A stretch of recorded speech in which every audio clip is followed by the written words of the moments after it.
Getting ready to go live on Twitter. We're rocking with Little Vibe.fire tonight. We got mic on, mic's on. We're rocking with Little Vibe.fire tonight. And I'm going to get him up and running. Just bear with me for a second. I'm going to get the space up and let's go. He's interviewing GRYSKLL for the evening. So he's a dope dude. He's been looking out for GRYSKLL and the rap heads community since the first time we got together. He's been part of our Friday spaces, and last week he hosted the rap heads and Mizzo. This week it's all getting about into us. it. Like, retweet, follow, turn on notifications, check out the link tree. We're everywhere. We're building. Check us out on all the social media. We repost clips. What up with it, Web3? Black Mavericks, sincerely yours. Here we go.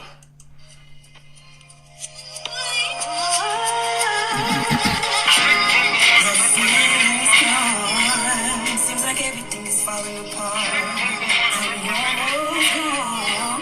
Disrespecting me for too long. It's time for someone to reset the clock. What the fuck is we talk about? Like most things, it was great at the start, but the filament got old, and that dulled the spark from the gate. I was clear and mad intentional. Had a notebook just for you, love unconditional. We took 2 steps and we stumbled, then crumbled. Under your breath, you would mumble, message subliminal, purpose intentional. I'm trying to promote the good shit, but that's not enough. You was captivated with bullshit, dumb girl. Now you just dumb it down to the point I'm embarrassed to know you when you come around. Try to build, but you just wanna scuffle. Hustle to pack the dope duffel, then I shuffle. Glue together, whatever. My conclusion, change is not always synonymous with evolution. I'm embarrassed to know you when you come around. Like everything's falling apart.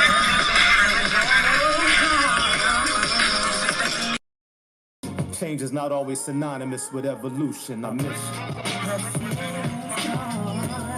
Seems like everything is falling apart. Disrespecting me for too long. It's time for someone to reset the clock. Reviving good as after culture shine.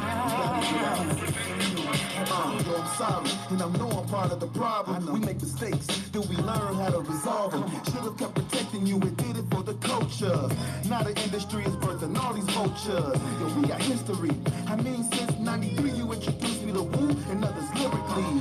Then you giving me a space to say what's mentally been in my mind. With opportunity to shine with rhymes at the focus. Black Mavs the dopest. That's why you chose us to lead the culture like Moses. Divide the game like the Red Sea. Knowledge is born through the teachings of an MC. You see, this shit is wild, gotta calm it down. Mother hip-hop is treating rappers like a stepchild. We can't continue like this. Let's reminisce on why you gave us all incredible bliss. Hey, yo, Bree, educator, miss. It's time we get back to the basics. Let's not forget hip-hop's education. The 5 elements. Graffiti, beatboxing, MCing, and DJing. And can't forget about the breaking. 1973, Coke, La Rock, and K-Herp. New York City is where they birthed me. Started out as freedom. Now all they want to do is monetize and call it love and hip-hop. It's time for someone to reset the clock. Reviving good as after culture shine.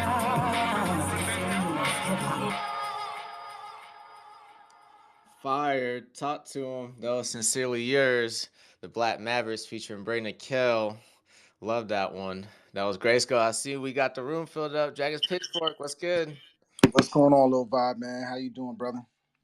Blessed. Very excited to be here and looking forward to this one. I really enjoyed the one we did with Mizzo, and I was looking forward to this one as well because I feel like it's 2 sides of the same coin, and I'm excited to get into this side of the coin because the other side was dope, and I know this is going to have a dope story as well. So glad you could be here, man. Honored, grateful. I see we got the room filling up, man. This heavy squad, man. Yo, crew coming through, man. I'm real happy to see everybody. This is our normal night. On Wednesdays, we always get together and we usually record our Zooms that end up becoming our podcasts. On Thursdays, we do what's called Gray Space, where we get together, and that's the space where we may turn off the recording and just provide a safe space for the brothers to come together, talk more human, one-on-one stuff where we set the ego to the side and try to learn how to interact without, all the chest thumping and all that, and find ways to really come up with real solutions for our real world problems. But good to see you, man. Yeah, I love that. Now I can't wait to get into it. And yeah, I see we got some people up here. Damon's up here. Damon, what's good? Not much, man. How y'all holding up? Thanks for having us. Man, doing well, man. Thanks for coming. Great to see you, man. I see we also got Demo and Q, and invited everyone to speak. If anybody wants to come up, obviously the part of Grayskull, come on up. This is going to be a discussion. We're going to dive in, so don't be shy if you just want to rock and chill as well. That's cool too. So Yeah. Well, you might find out something new. You know. Tonight. What up, hey, What's going let's on, go. Pitch? All right, Q? what's going How you on? doing? Good to see you, man. What up? What All up? What right, up, good to Q? see you. What up? Get Family. the whole crew coming What's through. going on, everyone? What's up? What's up? We got Tobias Black in the house. That's half of the Black Mavs. You just got done playing his song, "Sincerely Yours." It's one of my favorite Black Mavs songs, man. I'm glad you played that. I'm glad I got here in time to hear it too, man. Yeah, and that's perfect. So yeah, I invited him up to speak, and yeah, if y'all good, man, I'll shoot. I can just run that one back, and then we can just kick off the space, man. Let's get right into Dragon's Pitchfork, your intro, Gray Skull, how we get into all this, and just start the space. This is gonna be Sounds awesome. like a win, bro. I love it, man. All right, let's run it back. A very special space tonight. Very special What Up With It Web3. We're joined by Grayskull, and this is Black Mavericks featuring Bray Nickel, Sincerely Yours. And we are about to get into their backstory, their history, everything about them. Enjoy the track, then we're going to vibe out. What Up With It Web3, Sincerely Yours. Seems like everything is falling apart. Disrespecting me for too long. It's time for someone to reset the clock. We gotta get us out this culture shock. Hip-hop. The ins, the outs, the love, the doubts. The fuck is we talk about? Like most things, it was great at the start, but the filament got old, and that dulled the spark from the gate. I was clear and mad intentional. Had a notebook just for you, love unconditional. We took 2 steps, then we stumbled, then crumbled. Under your breath, you would mumble, message subliminal, purpose intentional. I'm trying to promote the good shit, but that's not enough. You was captivated with bullshit, dumb girl. Now you just dumb it down to the point I'm embarrassed to know you when you come around. Try to build, but you just wanna scuffle. Hustle to pack the dope duffel, then I shuffle. Grow together, whatever. My conclusion, change is not always synonymous with evolution. I miss you. Seems like everything is falling apart. Disrespecting me for too long. It's time for someone to reset the clock. We gotta get us out this culture shock. Yo, I'm sorry, and I know I'm part of the problem. We make mistakes, then we learn how to resolve them. Should have kept protecting you and did it for the culture. Now the industry is birthing all these vultures. Yo, we got history. I mean, since 93 you introduced me to Wu and others lyrically. Then you giving me a space to say what's mentally been in my mind. With opportunity to shine with rhymes at the focus. Black Mavs the dopest. That's why you chose us to lead the culture like Moses. To back the game like the Red Sea. Knowledge is born through the teachers of an MC. You see, this shit is wild, gotta calm it down. Mother hip-hop is treating rappers like a stepchild. We can't continue like this. Let's reminisce on why you gave us all incredible bliss. Hey, yo, Bree, educator, miss. It's time we get back to the basics. Let's not forget hip-hop's education. The 5 elements: graffiti, beatboxing, MCing, and DJing. And can't forget about the breaking. 1973, Coke, La Rock, and K-Herc. New York City is where they birthed me. Started out as freedom. Now all they want to do is monetize and call it love and hip-hop. It's time for someone to reset the clock. We gotta get us out this culture shock. Hip-hop. Let's go. Sincerely Yours. Sincerely yours. Sincerely y'all. Oh, y'all, that's a blessing, man. That's big facts. That track is fire. I love everything about that, man. That's dope, and I feel like it's gonna encapsulate what we're gonna get into tonight. Dragon's Pitchfork, take us off, man. Who are you? How did we get here? Who's Grayskull? Why is this music so dope? And what are we doing? Man, I'm one of many, man. I am just one of many, man. I got a crew of the most incredible MCs, producers, and engineers that I've been fortunate enough to come into contact with and work with.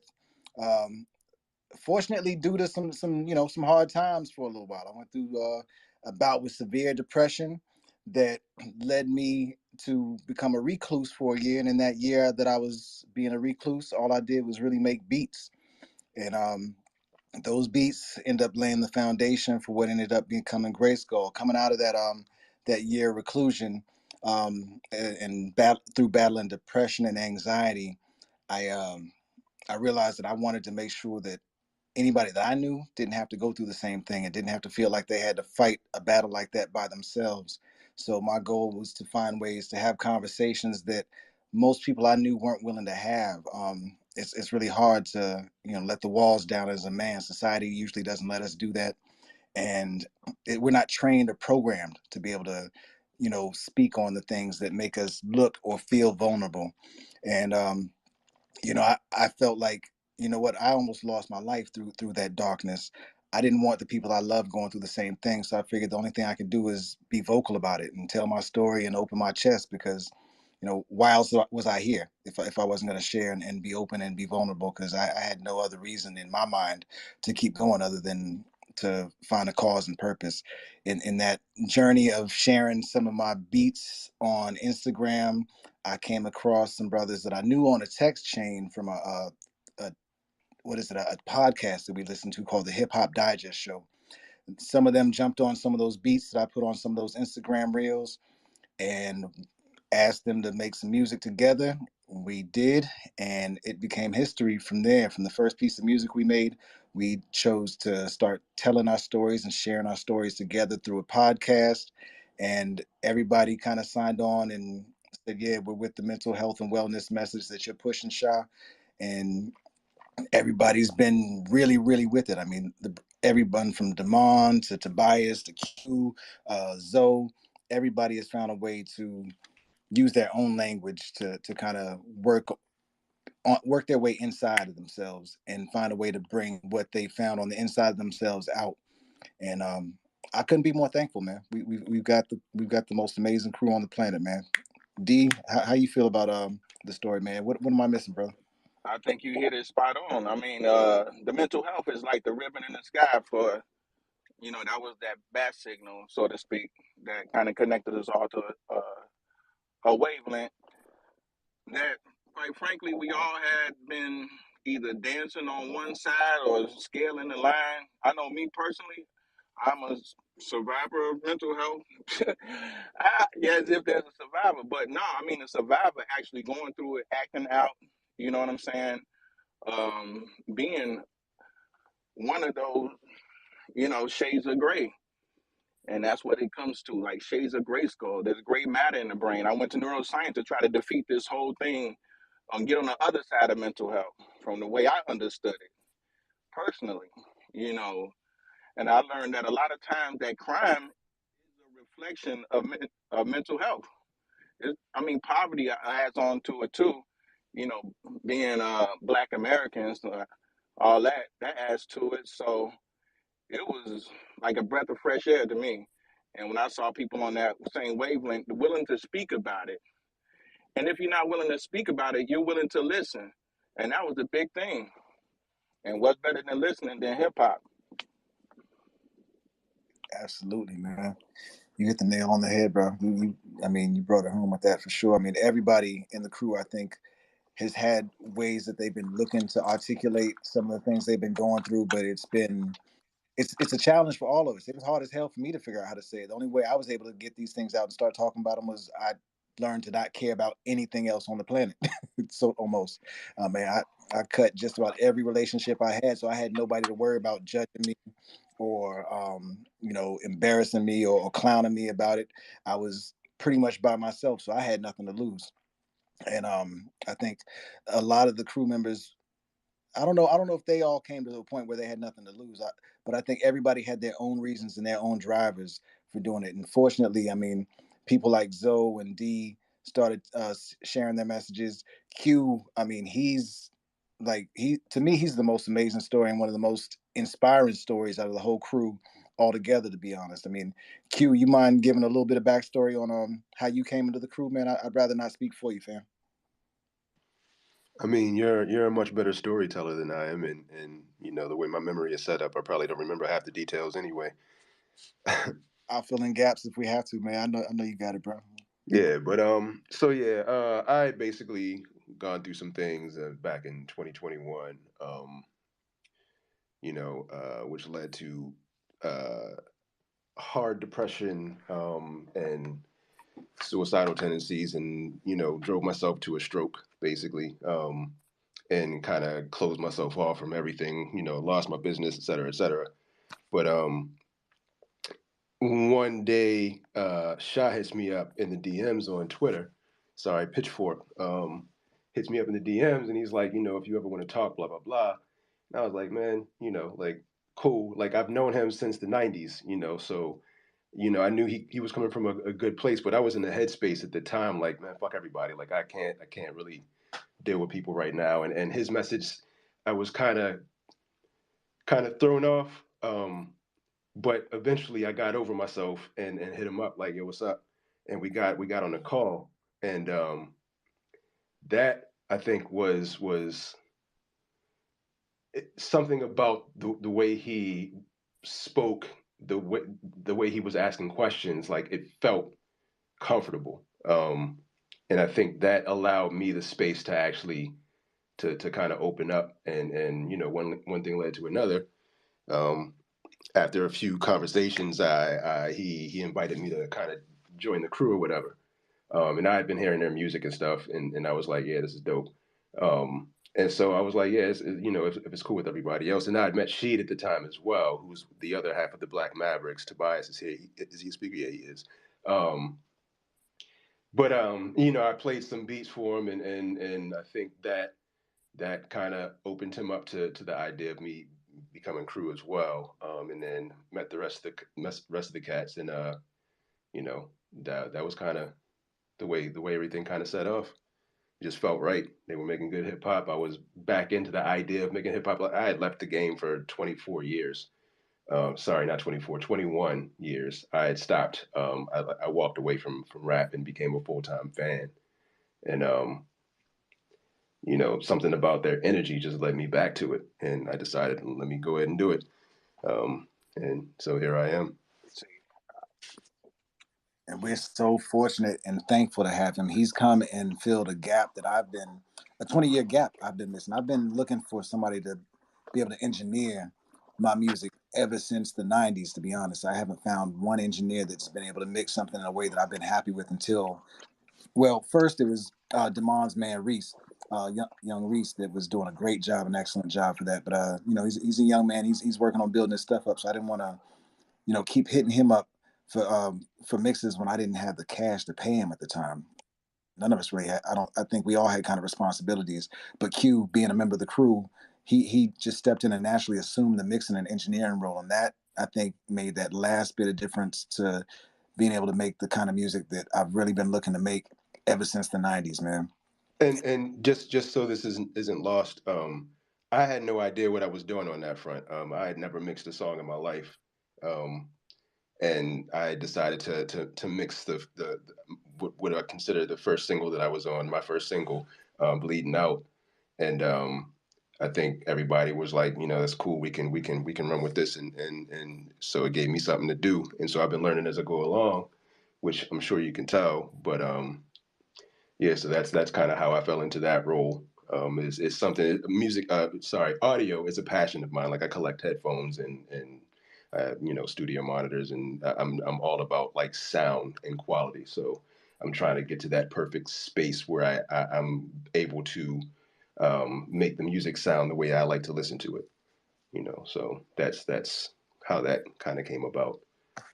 Yeah, man. And what's so cool about that too is I remember our first couple Zooms that we got on to talk, and Q was showing me his headphones, and you were talking about how you were considering doing some sort of podcast or some sort of show where you reviewed headphones and stuff like that. And I thought that was just dope as hell. I never knew that was going to be the key that led us to getting exactly the type of music that we needed and that fulfills our soul.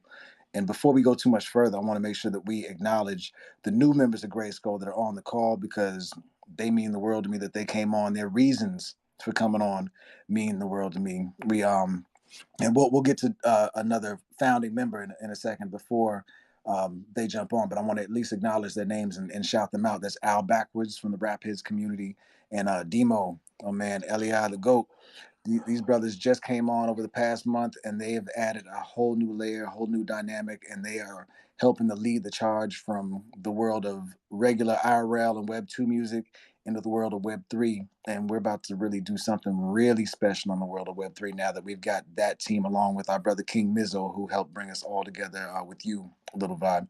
But before we get to bringing them in, I want to make sure we shout out Tobias Black, because Tobias Black, in a way, he's the seed that started it all. If we talk about the first person to put some music out and to get the music ball rolling, he is the one that reached out to Sheed, One to Dial of the Black Mavericks, and started that group, Black Mavericks.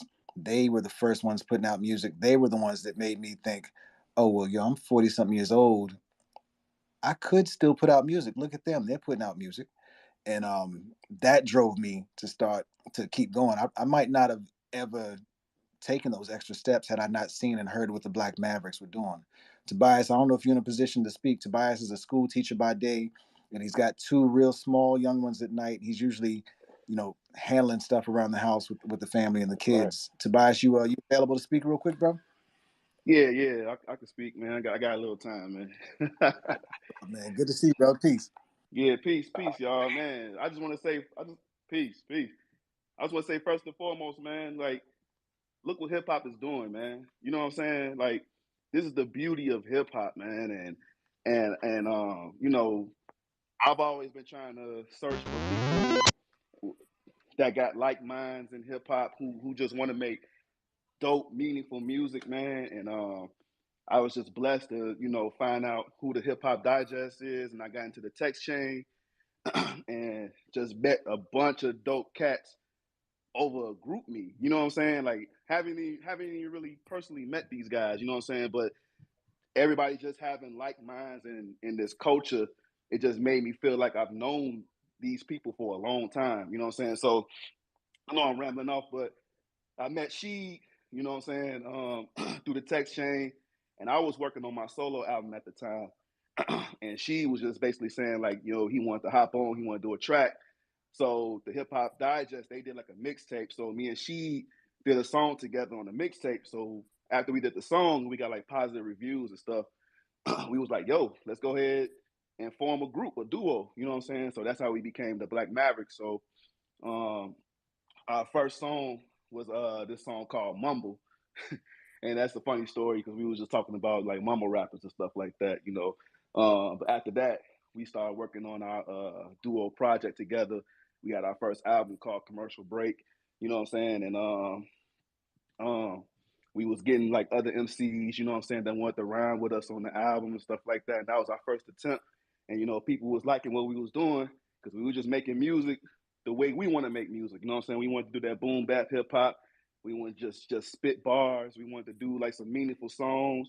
You know what I'm saying? Like Dragon's Pitchfork said, like I got my family, got my kids, stuff like that. I just want to rap about that and just have people relate. You know what I'm saying? So that's basically how we came about, man. And then we met Dragon's Pitchfork. You know what I'm saying? He came with the beats and everything, and then that's how we started forming GRYSKLL. You know what I'm saying? And this whole little family, like I'm gonna call it family. You know what I'm saying? Because everybody, you know what I'm saying, is supporting one another. You know what I'm saying? Like I've never been in a group to where I just felt supported and just felt like it was right. You know what I'm saying? Like everybody has like, it's crazy. Like everybody's like connected with this same mindset, man. And it's crazy. Like even thinking about, you know what I'm saying, just meet people online. Like it's a bunch of crazy people out here online. You know what I'm saying? Like you can't be trusting everybody, but these brothers, man, like I call them my brothers, man, and they just sharp headed, man. You know what I'm saying? They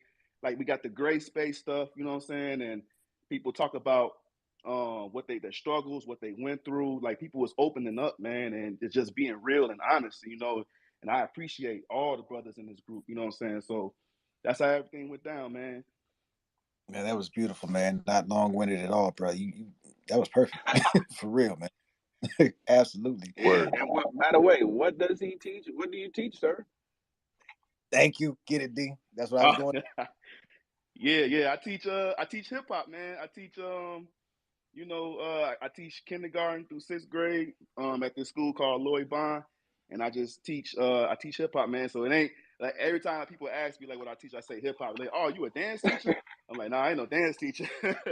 I teach like the basics of hip hop, like the 5 elements. You know what I'm saying? Like I know we started off at the 4 elements, but uh, I know personally for me, I think it's 5. I think beatboxing needs to be in an element of its own. You know what I'm saying? But so I teach the 5 elements of hip hop: MCing, breakdancing, DJing, graffiti, and beatboxing to kindergarten through sixth grade, man. And I bring in my side of hip hop. So a lot of these kids, they hear what's on the radio. You know what I'm saying? That's all they know. But what do they know about the history? What do they know about the pioneers that started this thing that they love called rap? You know what I'm saying? What do they know about the hip hop culture? So I just be introducing MCs to them like this month, this whole month we doing MF Doom. So a lot of all my students, all my classes are learning who is MF Doom. Why was he a pioneer in hip hop? What did he do? You know what I'm saying? So that's what I do, man. And he does it. Yo, I Go ahead. needed that class coming up. Where was that at? Man, that's for real. That's dope. Where did you say what state is that in? I'm in Chicago. My bad. I'm in Chicago, Illinois. Chicago. That's awesome, man. I love to hear that. I really do, and I think we definitely need more of that. And this, man, this is awesome to see. I feel like each member of this community of this group of this family, man, could be an episode, could be a space honestly in itself. Because as we're going through just introducing everyone and the rich stories, man, and the powerful stories, and everything like that, I feel that this is something that really could be expanded upon and probably should be. Gosh, I love to hear about that school. I want to just jump into it. I have a question overall, right? Because this group's founded around hip hop and coming back together, creating dope art, and number one, mentioning vulnerability and therapy and mental health, right? And as you mentioned in the beginning, Pitchfork, as men in general, that's not something that is really talked about, amongst men. And then for hip hop for rappers, right? Up until recently, that's not something like you didn't put that stuff really, in rhymes. You didn't see it a whole lot. So this is very interesting that y'all have formed around something dope like hip hop and mental health. What do you think has really allowed this to thrive in the way it has so far, and especially coming into, I mean, this world of Web3 and everything like that. You know, that's a good question, to be honest, man. I still kind of like, I'm not a religious person, but this experience, meeting these brothers and doing this whole journey that we've been on, is one of those things that would have turned me religious in under most circumstances, to be honest, because there's no explanation for how it worked. It just works, and all I know is I'm grateful. I'm the most grateful person I can probably imagine on the planet. I don't think I can express how grateful I am for each and every member of this crew, including a couple other members that we haven't got the name on here yet. We got Mid School and T Bear in the house. T Bear is our frontline DJ. Mid School is another educator in the crew. I'll let him say what he does because I always butcher it and mess it up. But he teaches and teaches college level individuals. Bear, you mind giving a little introduction to yourself real quick, and then we'll jump over to Mid. Peace, people. It's the most fabulous T Bear 183 in the building. Hell, it's like, what is there to say? Man, we just hip hop, in all basic forms, yo. Um, yeah, we just kind of came together. I was doing my own thing, posting blends and mixes, and we all kind of knew each other. So Dragon hit me up, was like, let's do something. Then next thing you know, I didn't know that he didn't hit up all these other cats behind my back, and then we all just kind of met up, And I guess to answer the question you just had, how does it work? It worked because we really wasn't trying to be nothing but us. That's why it worked.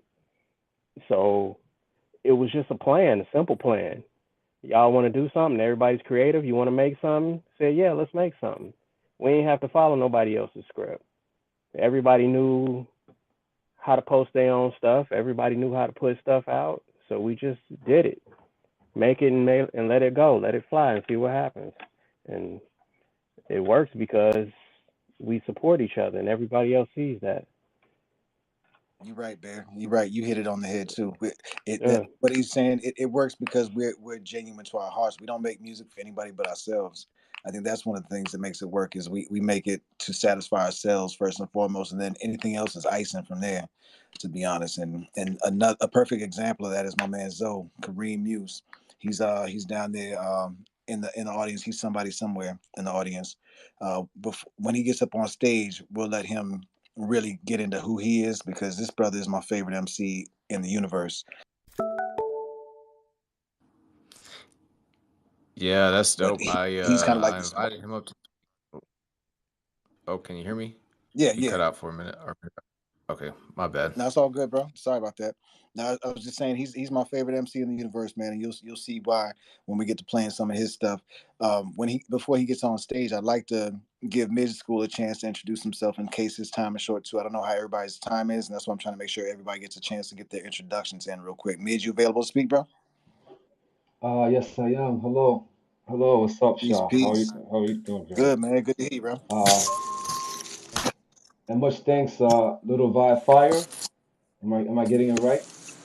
Yeah, little vibe, little vibe. Appreciate you, man. Glad to have you up. Glad to have the whole crew up, man. This is dope. I really feel like, well, yeah, I'm gonna let you get into it. I know we may be short on time for some members, so yeah, just get into it, man. I would love to hear about you and how you came into Gray Skull and the whole crew. Okay, like a few decades ago on a dark, stormy night, I was born. Let me stop. um, I was traveling. I had a group before, and I was doing music, and I was just teaching at the same time, like in many different countries, and everywhere I went. And as I try to do hip hop, it just amazed me about how people who are really about hip hop they connect, as was mentioned earlier. And so as I was traveling, like I was traveling South America for a few years, I was traveling in Asia for a few years, I was teaching, and I was making music at the same time. And then I just noticed that education and music have so much in common. Another thing that I noticed is that people would treat me so differently depending on how I was dressed for the day. And then it really dawned on me that I wanted to do more about hip hop to learn what it was. So I decided to go back to the States. Right now, yes, I'm also an educator. I teach sociology, English Comp 1 and 2. I also do a lot of teacher education, and I use hip hop and this understanding of what hip hop is in my teacher education practices.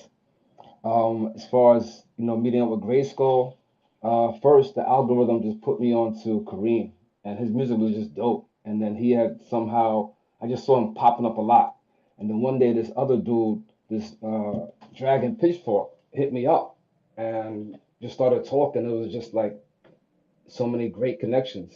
And I think what he said about how like a lot of us, all of us are doing what we do, but as we do what we do, I believe this is my favorite expression. Everybody here, including you, Mr. Little Vibe, we all create spaces to create spaces, right? This is a space right now you have where all of us can come together.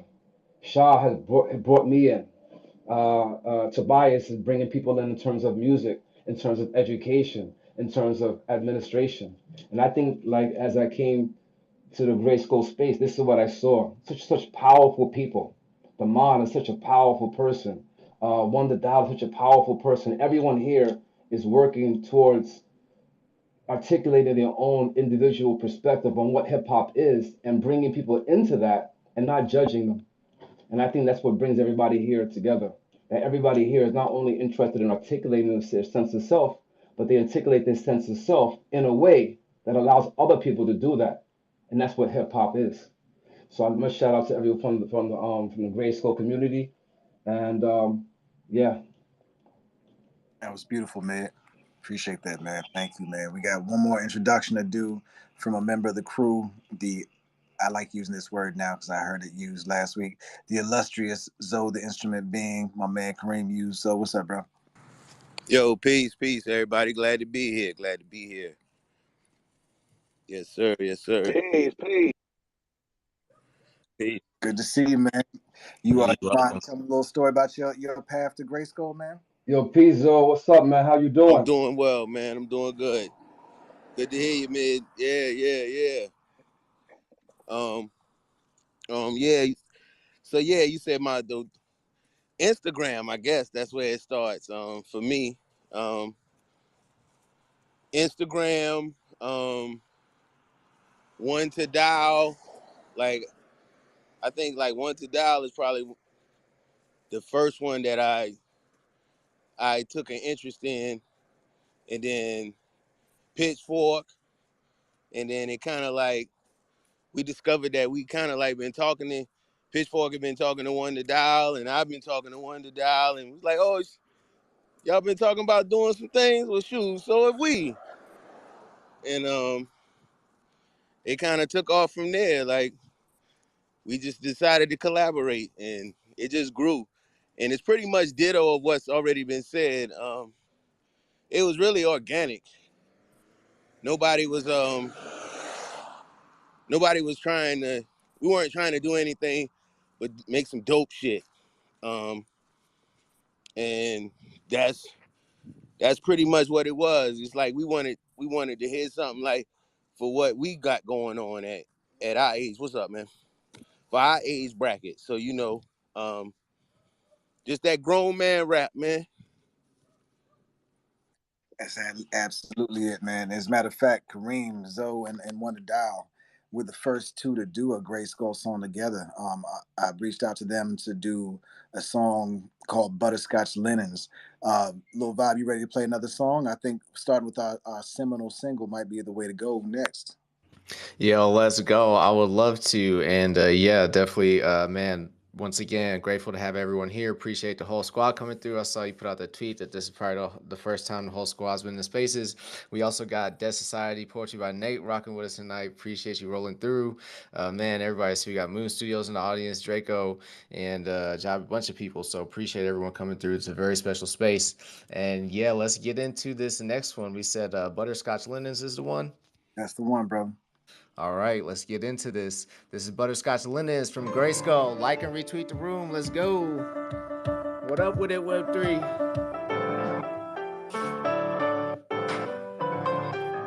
Kareem Muse with One to Dial. Yo, Dragon's Pitchfork. Yeah.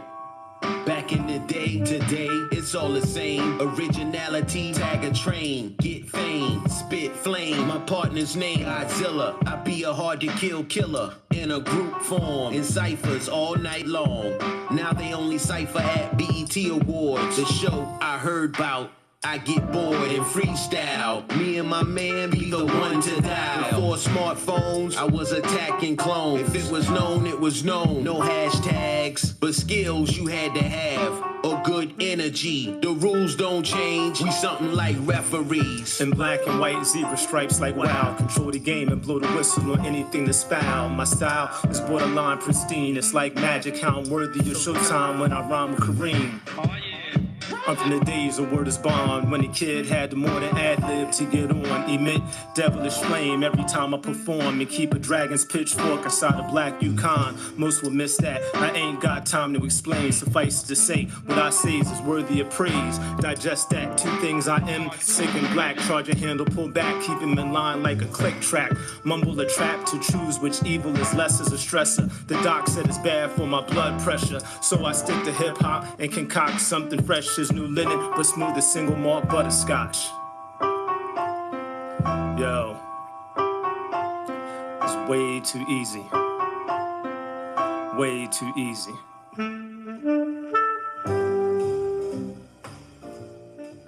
Fire, yo! You said that was the first single there, that Butterscotch Linens. That was our first single together, man. That's what set the stage and let us know that we had something And here. can I say something about that? Because the crazy thing about that is that was raw. Like that wasn't even mixed. Like that was like so raw, and that's what's crazy to me. It's like one of my favorites, but it was so unplanned and so like just one take for me. Um, and like it's just amazing. And that's what makes it special, man. That's always been what the music that mattered to me was the music that was just made for the sake of making music and not because you want to have some perfectly polished product for somebody else to praise after the fact. It's about doing hip hop for the sake of doing hip hop, and both of them did exactly that, and they caught the essence of it. It was perfect, man. I couldn't ask for anything more. I've been sitting on that beat for 3 4 years, and I was sad because I felt like that beat was gonna just go in the trash. And when Kareem sent that first beat back, I remember throwing my phone. I remember I was like, this is not happening, man. And then Sheed sent his back, and the shout outs and the little sublims that he dropped in his verse. He for example, that shout he did for Sick and Black. That's a while I was locked up here in the house that year that I kind of created my little personal penitentiary. My man Uncle Sickness came over here and we would make beats. He camped out on my couch for 3 months while I was going through that depression. And we made beats around the clock. He worked for the post office. He would go to bed at 3 4 o'clock in the morning, get up at 5 to go to work at the post office, and he'd just be spinning records in here. And I'm just sampling from him as he's spinning records, um, making stuff up. So he's a big part of the reason why stuff like this is come about as well. So seeing Sheed shout out Sick and recognize the Sick and Black name, that's the production duo I had with Sick. And him also shouting out my old moniker, Yukon Black. That's a persona I killed off in order to create Dragon's Pitchfork. It laid the perfect foundation. It kind of told the story without us even trying or without me even asking. So it meant the world to us. Um, I'm not sure where we go next. I know the next song I want to hear when we get to songs, but I'm not sure where we go next because the next song is not. But can I just say something though? Can I say one Please, little? I just please. want to say like everybody's thinking that we gotta give a much respect, many shout outs to Shaw because he's like the linchpin, and he pulls so many of us together. And every time I open my eyes, he has another new space. And these spaces teach us like this right here. I didn't really know about this. I didn't know how to do it. I'm over here messaging Q like, yo, Q, what's how I get in there? I'm playing with it. This is a new space. He got us on Discord. We were talking about Trello. We were talking about Slack. We talked about how to do things like Instagram Live, Facebook Live. We always talk about new ways. We got the gray space. We got the gray couches. We got great schools. Like we got all these. I gotta just say shout outs to Shah because he's doing a lot, and we really respect and appreciate him. Yes, Yeah. yes, yes, yes. Support, support, support. Support, buy a hat. Yeah. Wait, Grayskull merch. We got Grayskull merch. We got Bandcamp. Right. But definitely, I feel you, middle school. We should definitely hats off from it for sure, I'm man. humbled, man. And a lot of us, that's me, don't respond right away. I owe him a song since like February, last year, February, but he's been patient. I've been going through some stuff. And I gotta just say also, how Q was saying earlier, like, when we talking, I know they're talking about the song, but when we talking and like sometimes like, yo, let's come through this great space, let's talk. I'm like, all right, I come through. I'm like, how you doing? Mid, I'm good. And it's that I'm not used to like talking like that. Like I'm not used to like trying to get all like deep or whatever. But in that space, people model it, like especially Q. They model how it is and create a space where we don't have to be, you know, how can I say? We don't have to. I would call it some soft whatever. But now I know it's not. This is authenticity. This is modeling authenticity. This is creating a space where we can become healthy. So that's another thing that Q and Shah do. Create spaces where we can come in and just share and talk and just be ourselves. So much respect to everybody here. Everybody. People I don't even know, much respect. Because this is the space. Everybody here in this space is contributing to this. 'Cause what do we What do? We create spaces to create spaces. what's funny about that though is mid. I still call it soft shit, but I'm also one of the main ones that's always speaking up about my soft shit. So, you know, No, Q. I much respect your voice and how you talk. A lot of time, like I'm a tribe, but I just be like I'm cool, whatever. But then I hear you emote, opine, parse, share, and then like it inspires me to be able to do the same. Maybe I go in those spaces and you'll hear me like, I'm good, you know, whatever. But it's a big step, and I thank you a lot for that, Q and Shy and everybody. Word, no doubt. Absolutely. And on the line of that soft shit, I fully get it. That's part of what made me go crazy, I think, was always looking at those thoughts and feelings inside of me as soft shit. So I wouldn't allow myself to engage with them. I wouldn't allow myself to talk to myself about my own problems, much less anybody else. So I looked at it as soft. As a matter of fact, in a former life, the people around me used to call it tender, being tender when you would talk about some soft shit. But I mean, when you look in the old kung fu movies, you had kung fu masters who would kill people with the hard styles, and then you had tai chi. You had the soft styles. Both fighting styles were effective, and both fighting styles created were used for different purposes. And we got to learn how to do that within ourselves. Just like yin and yang includes all encompasses everything in the world. We are complete and whole beings, and if we ignore the softer sides of ourselves, we're ignoring at least half of who we are. And the more we try and bottle up that half of ourselves and run away from it and get scared of it, the more that's going to be like a dam building up a big ass wall of water that's going to eventually wash your ass out in some way, shape, or form if you don't have some other way of letting it out. Some Walk of us around and find other stroke ways. out like me. Yeah, the stroke out exactly, man. Shit, the doctor put me on some tried to put me on blood pressure med was when I was going through the depression.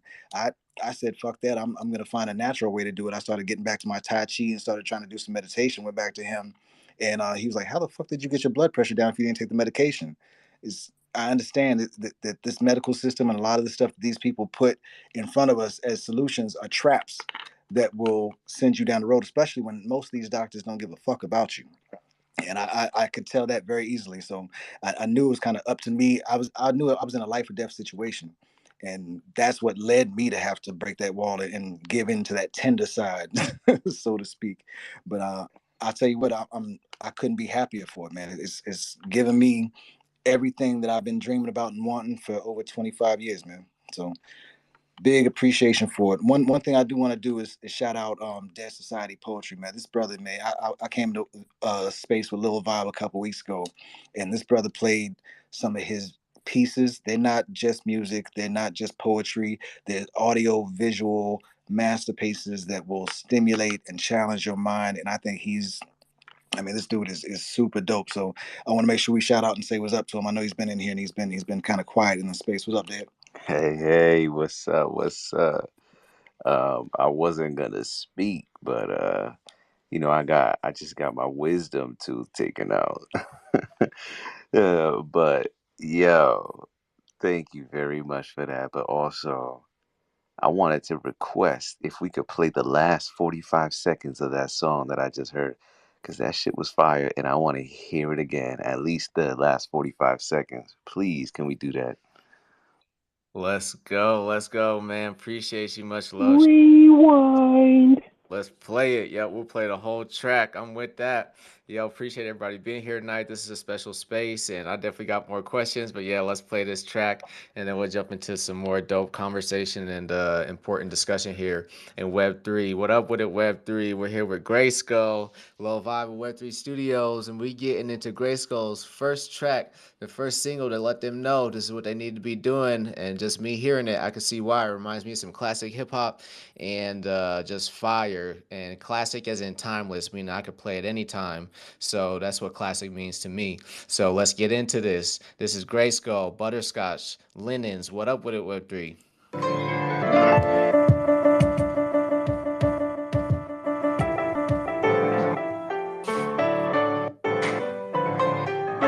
Kareem Muse with one to dial. Yo, Dragon's Pitchfork. Yeah. Back in the day, today, it's all the same. Originality, tag a train, get fame, spit flame. My partner's name, Godzilla. I be a hard to kill killer in a group form, in ciphers all night long. Now they only cipher at BET Awards, the show I heard about. I get bored and freestyle. Me and my man be the one to dial. Before smartphones, I was attacking clones. If it was known, it was known. No hashtags, but skills you had to have. Or good energy. The rules don't change. We something like referees. In black and white zebra stripes like wow. Control the game and blow the whistle on anything that's foul. My style is borderline pristine. It's like magic, how I'm worthy of showtime when I rhyme with Kareem. I'm from the days of word is bond, when the kid had to more than ad-lib to get on. Emit devilish flame every time I perform, and keep a dragon's pitchfork inside a black Yukon. Most will miss that, I ain't got time to explain. Suffice to say, what I say is worthy of praise. Digest that, two things I am, sick and black. Charge a handle, pull back, keep him in line like a click track. Mumble a trap to choose which evil is less as a stressor. The doc said it's bad for my blood pressure, so I stick to hip-hop and concoct something fresh as new linen, but smooth as single malt butterscotch. Yo, it's way too easy. Way too easy. Sheesh, smooth as single malt butterscotch. Way too easy. GRYSKLL, Yo, let's go. yo, Fire. that shit was. So Little Vibe said classic. That shit was classic. That shit was New York City, baby. That was New York City hip hop right there. I heard I heard a lot of the early Fat Joe, Big Pun, Terror Squad in that. And then the end bit, I'm a jazz head, so that shit was like, what? You got a little saxophone in that motherfucker? Oh shit, that was amazing. Yo, I loved it. I heard the sax the first time he played it. I was like, "Yo, Dead Society might like that sax piece." So I'm glad you mentioned that. That's dope to hear, man. It means a lot that you recognize that, man. That's dope, and that you appreciated that, man. It's it's humbling, man. Thank you, man. Again, the song wouldn't be anything without Zoe and Wonder Dial bringing that thing to life. And what's the brother's name that Wonder Dial's boy homie mixed it. His name is escaping me right now, but I'll find his name and make sure he gets a shout out, man, because he LG, deserves. LG. LG, there we go. LG. I had two letters in my name and I knew they were the wrong ones. LG was a beast mixing that. He mixed our first three singles, as a matter of fact, the first two, and can't appreciate him enough. Can't thank him enough for helping us get off the ground. It really meant the world to me, and I don't forget about that at all. I remember and appreciate every single person that's helped us get moving and get off the ground with this thing. From and one other piece of our history, I think I need to make sure I mention too. There were two things that kicked me into having the confidence to at least start putting these beats out there and asking people to rhyme on beats. The first thing was Tobias and the Black Mavericks putting out music, but the second thing was hearing T Bear put my beats on one of his mixtapes that he made for the Hip Hop Digest show Text Chain. Hearing that and hearing that he appreciated them actually gave me that extra. It usually takes two batteries to get a Walkman going. He was probably that second battery in my back that helped me get going, man. So, Bear, I don't know how many times I've told you that, man, but I really appreciate you for that too, bro. Yes, sir, man. Yes, sir. Like I said, if you make beats, don't mess around and let me hear it, because I'm gonna save it and it will get used later on. Absolutely, man. And the next brother that came in line when it came to releasing music for us and really helped us really know we had something, like you drop a first single and you're like, okay, we got something. Yeah, all right, well, all right, is that it? Is this gonna be over? The second song we did was Summertime, and my goal was for that to be a crew song talking about the summertime. It was, and Damon was the first one to get at it, and Damon got at that beat so well that ended up being a solo song. He ran that joint by himself. He killed Summertime. I didn't give you that one to run with because I didn't think that one would play too well here on Twitter. But Damon was the second one to run from the crew and to let us know that we had something. And the one other single that he made, he's dropped the most music out of all of us. And it's hard to pick from his songs, but there's one song that always comes to mind for me as the song that kicked in the door for him with the GRYSKLL stuff. Every one of them does some damage, but the one that kicked in the door and again made me throw my phone was a song by the name of One More. I think I gave that one to you as well, Lil Vibe. I'm not sure if we're ready to play music again, but Damon, you want to give us a little backstory on One More, bro? Yeah. Thanks, man. Shit, one more. Hey, but what I wanted to say too was about Butterscotch Linen was the visuals came with it too. Like from the receiving end, like that was the one that jump started me. Like, oh, this ain't no bullshit. Like seeing Kareem and seeing One to Dial together, like just seeing members of GRYSKLL actually together, like Tobias was saying, is like a virtual thing, and we really haven't seen it. But seeing those two together, and he said when we rhyme, he said something like Showtime and I'm rhyme with Kareem, the synergy between rhyme, visual, and gray space, and we already building, that's what solidified me and like really jumpstart me to really contribute. Like, all right, we're gonna be off and running for a couple of years. This ain't just a single or two, like you said. So before we get into that, I just wanted to say that. And yeah, one more was yeah, I really I don't know. One more is definitely a mental release. You know, it's almost as if hearing and being a part of the space was is a coming of age story. So it's just like you introducing, you talking to people. And one thing I did remember, like just sitting here now, I never told y'all I had ulcers. I survived like 2 ulcers already. So I'm thinking like, damn, Q, heart attack, good Lord. 2 I got platinum in my stomach. The second time it ruptured, to get put platinum in there. So it's a platinum stent in there. So it's good at this point. But that is contributing. That was some stress.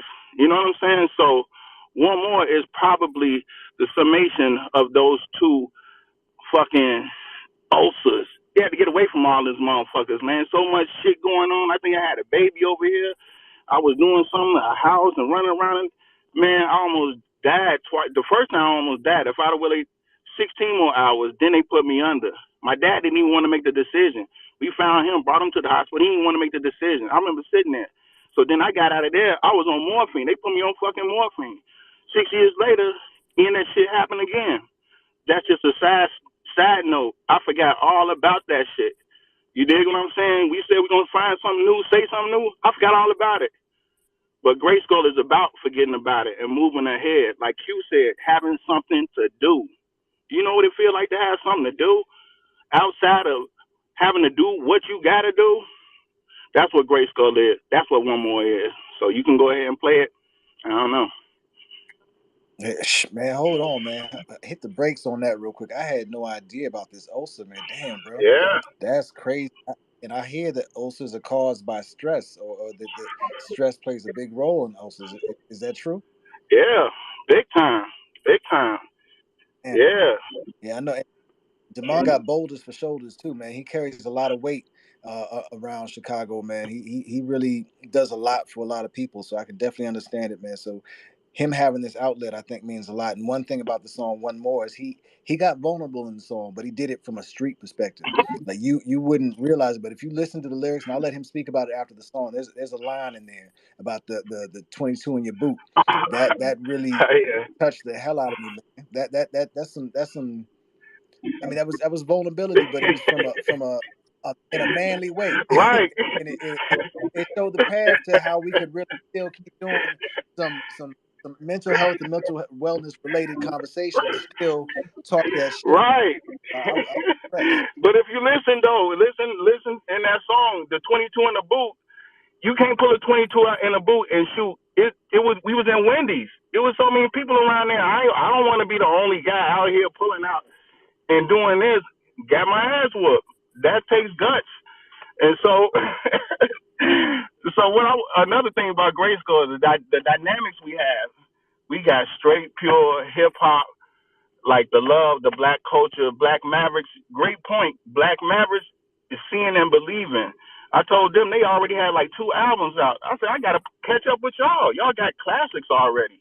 Man, that seeing T-Bear doing his thing already. All these wheels were already in motion for anybody to really jump in. And we still have people jumping in on our gray space. You know what I'm saying? So it's a constant moving thing, GRYSKLL is. So just like you see the logo, shout out T-Bear, grab some merch. Because even in the merch, you see that gray space that's on the side of the skull. That's a whole representation. You see what I'm saying? You're talking about ain't no perfect skull, so we ain't perfect people.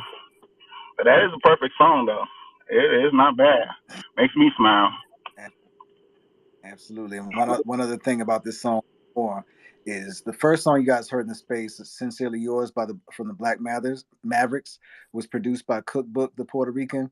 This song, One More, was also produced by Cookbook. So Cookbook has blessed GRYSKLL with many a song by blessing Demond and the Black Mavs. And this beat is incredible. Demond's rhymes are incredible. It's just an incredible piece of music. So if you like the last piece, I think you guys are gonna really love this one. Perfect. Without further ado, here is One More from Demond Deshawn. GRYSKLL, what up with it, Web3? All right, y'all know what it is. Demond Deshawn, Cookbook. Gonna do it one more time. One more spin around the block. Yeah. GRYSKLL. Shout out to Reese. All right, let's get it. One more time. Yeah. How many more drinks though? Yeah, I'm smoked out. I'm good. See, I got ashy knuckles, your brain buckles, I speak clearly. Car crash, smoking St. John, Malik silly. When my uncle died in the car crash, I miss him dearly. This is real talk, while most of these rappers are not really. Niggas pay the price with diamonds and chains inside a city where love don't live no more. DJs envy like when Charlamagne the God pull up in the black Bentley. I created opportunity, pumping outside of Wendy's. With a 22 inside of my boot, I didn't shoot, I just knuckled up and got my ass whooped. 100 proof, that's the honest truth. Worker Obama and Pasta Noose. When I plug one, aiming at rappers who don't produce. I want it all and I can't stop now. Give me the loot, plus a dental plan. This gap in my teeth could fit a tooth. Crooked smile, J. Cole. Court dates with no parole is elementary. Our history is out of control. Let's go.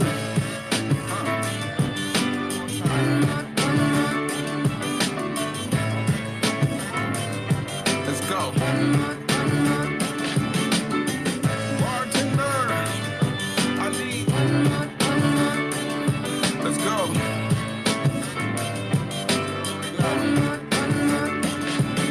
Black Superman, bitch, like I'm above the law.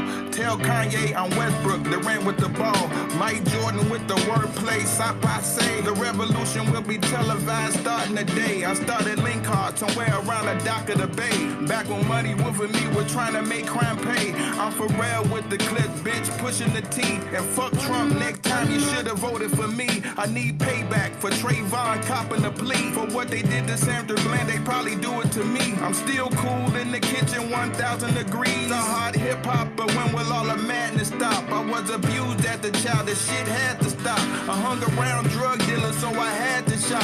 Like a kid inside a candy store, waving the Glock. I want it all right now before somebody get popped. Let's go.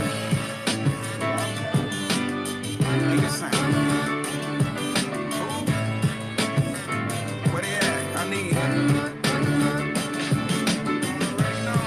GRYSKLL. We got one more in the can.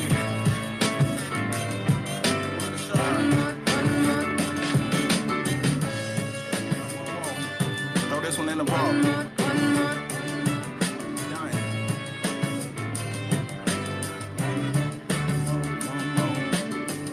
One time and one more.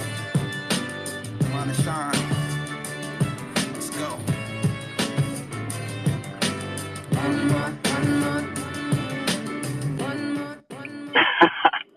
Powerful. One more. Let's go. But you know, Fire. did you now saying that out loud, that train, you hear that engine. By the time I said, Great Skull, we got one more in the vault, I wanted to hurry up and get this. That was that eagerness that I spoke to. I didn't realize it. Now that I hear it after saying that, that's what I meant. I think that what propelled one more. Just like, hurry up, add my contribution. Yeah, yeah, we could hear it, man. I could hear the eagerness and the hunger and the man, that was just raw hip hop, man. That was the bars, the wordplay, everything, the samples, the way you went in on it was just honestly like I know I mentioned this in y'all spaces and I want to say it here because I really feel like what we're witnessing right now and I believe things come around in circles and cycles and as we know music octaves on the piano, it's just repeating notes. I really feel like we're seeing a resurgence of a new, a Web3 version of Wu Tang, and that vibe coming up. Everybody being extremely talented, coming from different angles, to the whole thing, and contributing to a whole universe here that's really thriving and building on the music. I mean, you got, Dragon's Pitchfork, it reminded me of RZA the way y'all talking about him and described it. We got Damon here. It's like reminding me of like Method Man with the flows. This is just like and we got everybody up. I haven't even gotten to everybody, and once again, everybody's an artist in their own right. This is just for me. I'm seeing this and I'm like, yo, this is like another moment in history. And I think we're really going to look back. And I can't wait to keep tapped in with y'all and keep watching because I know this is going to be dope. There's just and we haven't even got to all the songs yet that he said, which is awesome. Pitchfork, what you think? What should we rock with? Or anybody else want to jump in on that song? 'Cause that was fire too. Yeah, well, one thing that's funny, there's two things I want to mention here real quick. One, Demont, there's so many little threads that tie in here, and this is why I say some of this stuff would make me turn religious almost, because Demont at the end of the song, he said in there, one time to one more. One Time is actually one of Damon's songs. It's the first song that Cookbook produced for him. That's also the song I heard from Damon years before GRYSKLL got together. That when I heard it, I said, I got to work with that dude before we ever spoke. I remember I even reached out to him in the Hip Hop Digest text chain and told him I want to work with him one day. And we didn't speak for a couple years after I told him that. I just told him I wanted to work with him one time that day.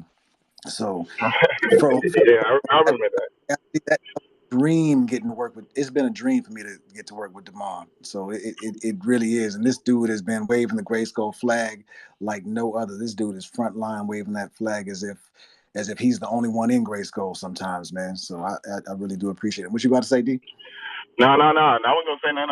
I was saying I remember that day night you mentioned it. And the text I just chain, want to it say, took a couple of years after that, huh? Yep. I just want to say that motherfucking song is fire as fucking, and anybody that doesn't feel that shit can kiss my ass. Let's go, Q. That's right. There's one other funny thing too, man. Little vibe. If I don't know if you've heard this, but everybody knows I cringe when anybody mentions the name RZA when it comes to us, and part of that's because in my history, RZA has helped my old crew back in the day. RZA bought. He was a good friends with one of my mentors. He when my mentor passed back in '97, RZA drove down and took me and the other producer from our crew to the local record shop and to the local music store to go buy some equipment so we could keep it going. He even put the crew on the first Wu-Tang The Swarm album, the song by the Beggars. That was my crew. I had left the crew before then because I had already started losing my mind before that. After Lord passed away and before Lord passed away, I was already in a really messed up state in my head. And after he passed, I really lost my mind. I had to go off and take myself into the wilderness. So a lot of what I've been carrying, a lot of the reason I'm still doing this to this day is because I felt like I let Lord down. I didn't continue his dream and make sure that we continued his legacy and realized his legacy. So a lot of what I do today is in honor of him. And there are a lot of moments when I'm making this music and when I'm doing things when I'm like, yo, that's Lord. Lord did this. Lord came and he stepped into the room somehow and is by my side when it comes to production or when it comes to writing rhymes or when it comes to trying to figure out how to bring a team together. So a lot of this isn't, I feel like it's not me. I feel like there's some extra energy in here. And yeah, and also just out of respect for RZA, because RZA's done something that nobody else on this planet has done, and RZA catches a lot of flack. I don't want to do anything to belittle the brother's name, because Yeah, man, he just deserves a lot more credence and respect, and also we got to blaze our own trails. One thing Lord was very adamant about was that we don't come up under that Wu Tang umbrella. We don't belittle ourselves in order to come up under somebody else's empire. We build our own empires, and that's one reason I've been very adamant about not speaking about that before. Last year was the 25-year anniversary of that, so I finally let go of not speaking on that. I wasn't going to mention that. For the longest time because I knew Grayskull needed to build a foundation by ourselves without leaning on that Wu Tang name. And I feel like we've done what we need to do now. So I don't mind telling the story at this point. Wow, man, and yeah, I appreciate you telling that story. And man, I know your friend will be proud, man. So it's this is powerful, to see this and to hear all the different testimonies and the music and what everyone does. We got several educators in here, engineers, lyricists, wordsmiths. Like this is a side of Web3 we need to expose, and I'm really glad that y'all came on here to do this because this is something that people need to know about. This, they need to know that it's stuff out here, and it's not just kind of artificial pictures or token flips or whatnot. It's real life happening. And man, I'm tapped in with the spiritual side too. And so when you mention and the RZA, the Wu Tang thing, that's just me. Like, man, honestly, for me, it's a compliment to y'all. I know y'all your own entity, doing your own thing. You're gonna go your own path. For me, it's just a compliment. Like, I'm just looking at it like, man, I could see like these brothers are doing the same thing, but it's gonna be in Web3 and it's gonna be way different, and it's gonna inspire the next to come after them. So, I'm dope. I'm dope for that, and I just can't wait to see that cycle keep going. To be honest with you, but yeah, that one more song by Demond. Uh, Yeah, I, but you know what? I, You know what? That is a compliment. Thank you very much. Because it's it's not a comparison. It's a compliment. And I get what you're saying. It is many fragments. We cover that much ground. But after seeing Wu Tang do their thing and reading their stories, I just read Raekwon books. He gives all the credit to RZA, despite the business dealings. All that stuff falls back on the man and building that man's entity. If you know what I'm saying? So that's nothing to do with what we're doing, but the compliment, we'll take it 100,000%. So man, so I appreciate that. Yeah, absolutely. It's never taken with offense when somebody says something like that. It's always taken as an honor and always respect. I just want to make sure that RZA gets all the respect and love he deserves because that brother has done a lot for hip hop and for a lot of families. He's changed a lot of lives, and I just never want to belittle what he's done. Never taken as disrespect. It's always an honor, and I'm always humbled when somebody says anything like that. To be mentioned in the same name in the same vein as RZA is floors me every time, and I want to go crawl in the hole and hide because my humility jumps up. Yeah. No offense taken at all. I Right? totally understand. But man, That makes sense. Man. Is on the house though. Hold on, we got. Before we go too far into the next wave, I think we got to make sure that we honor our third wave. So with Grayskull, we've kind of built in three waves so far. Our first wave, our founding wave, was 6 members. That was me, the Black Mavericks, Demond, Kareem, and T Bear. That was the founding six.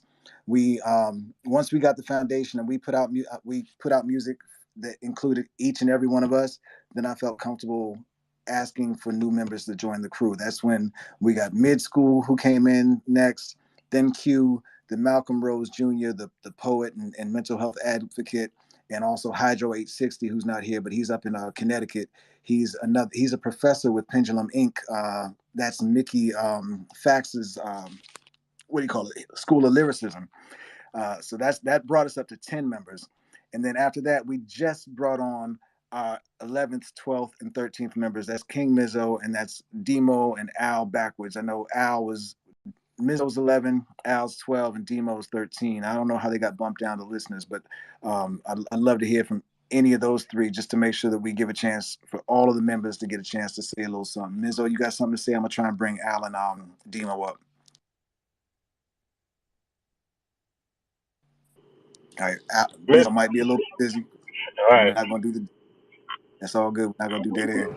Yo, There you go. What's up, brother? what's going on? I just wanted to tap in because I'm taking a quick break, doing some DoorDash, you know what I mean? But I needed to tap in one, and I'm glad I caught the end of this segment.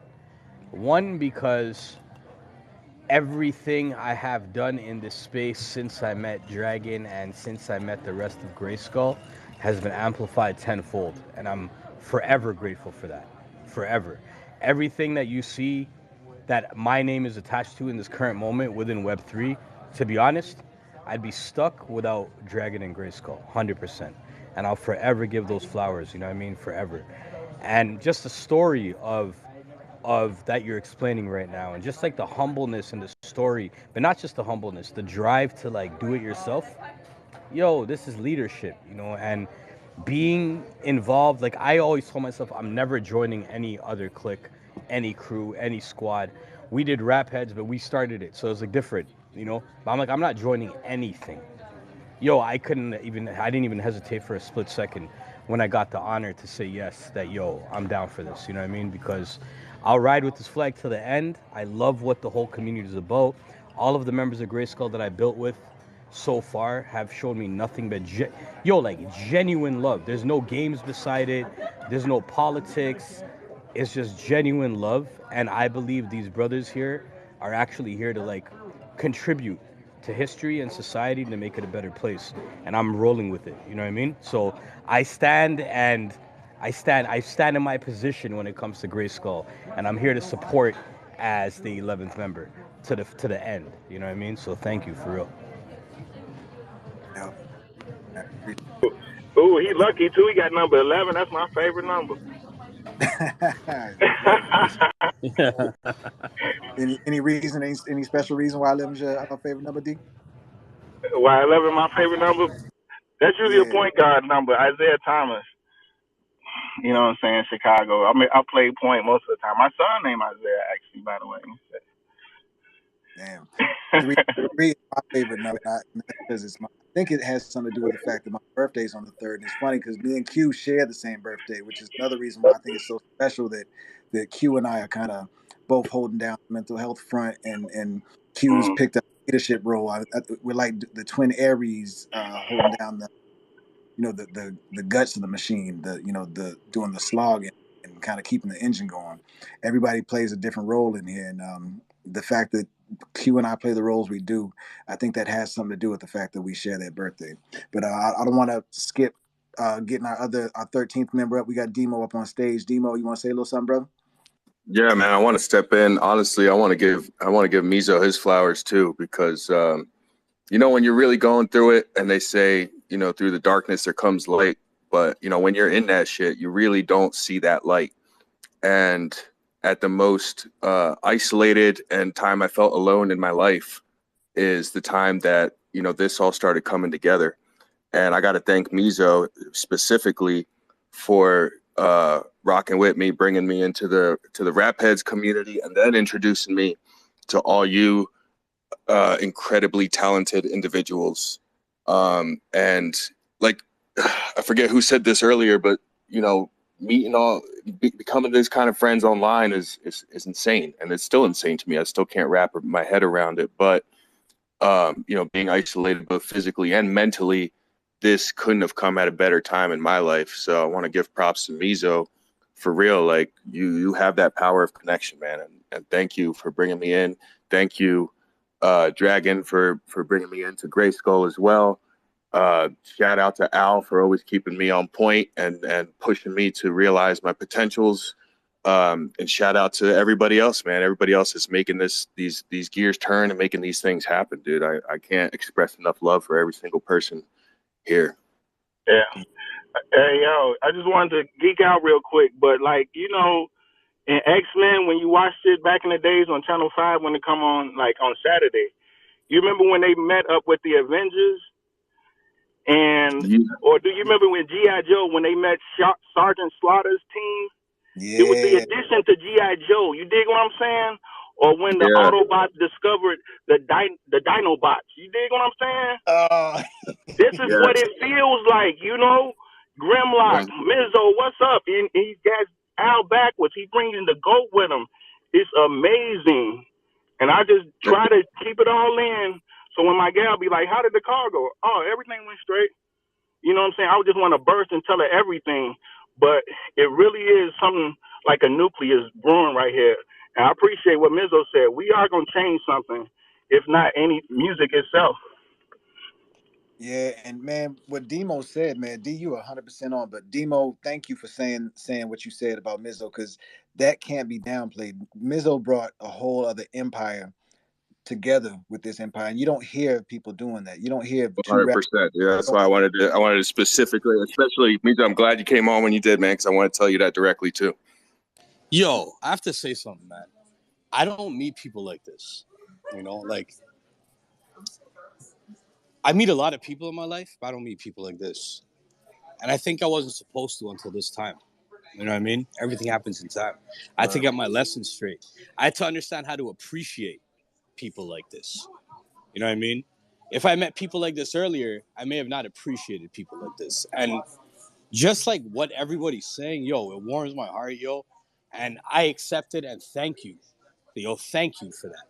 You know what I mean? Because that's very important. And that just shows the power we have, because none of us are afraid to do that. You know what I mean? Like, none of us are like, yo, this guy's doing this right now. Let's not talk about it yet, because I'm going to be like outshine. It's none of the outshine. There's no such thing as outshining.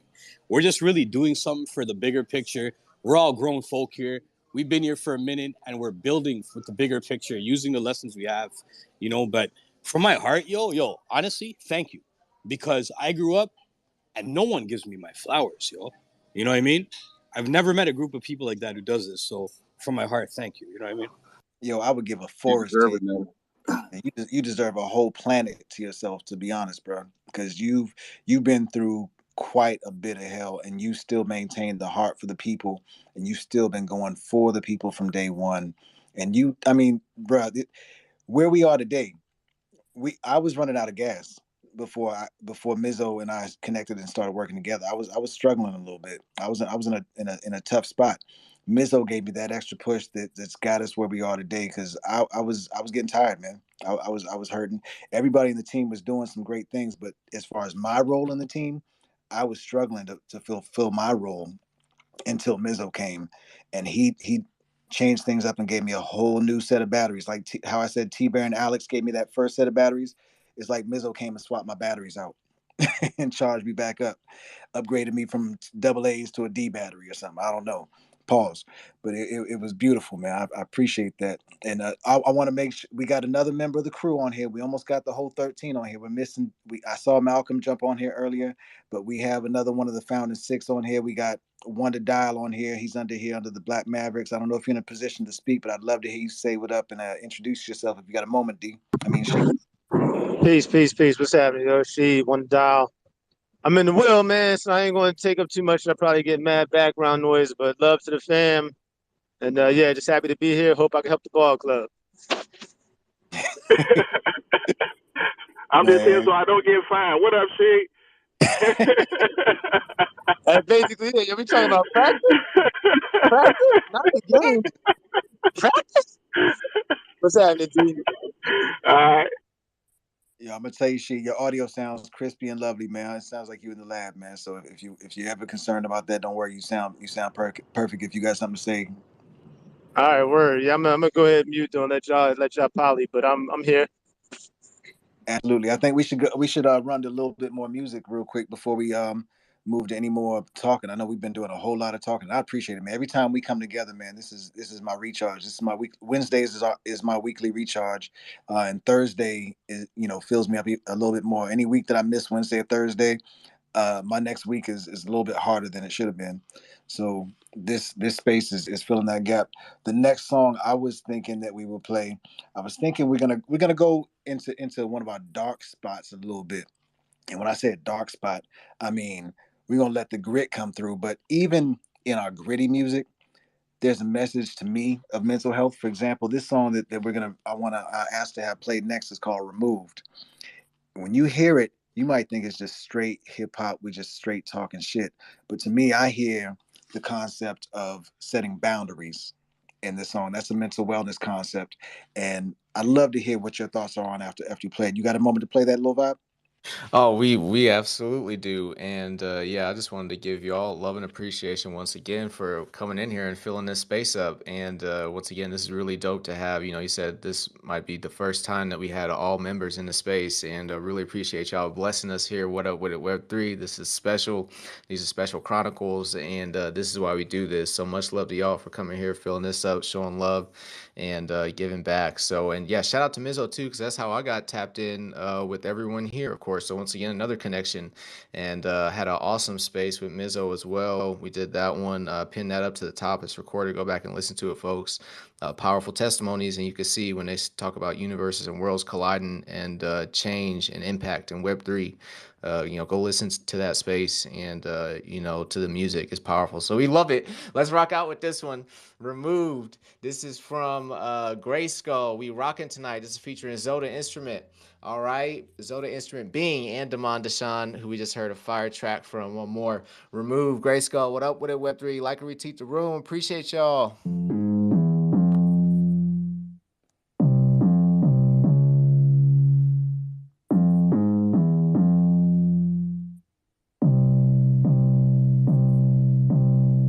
I think they crazy, use Facebook like Twitter. Who you asking? Google it, bigger. What do y'all think? If it ain't robots, the marketing stinks. If it ain't robots, he needs medicine to blink.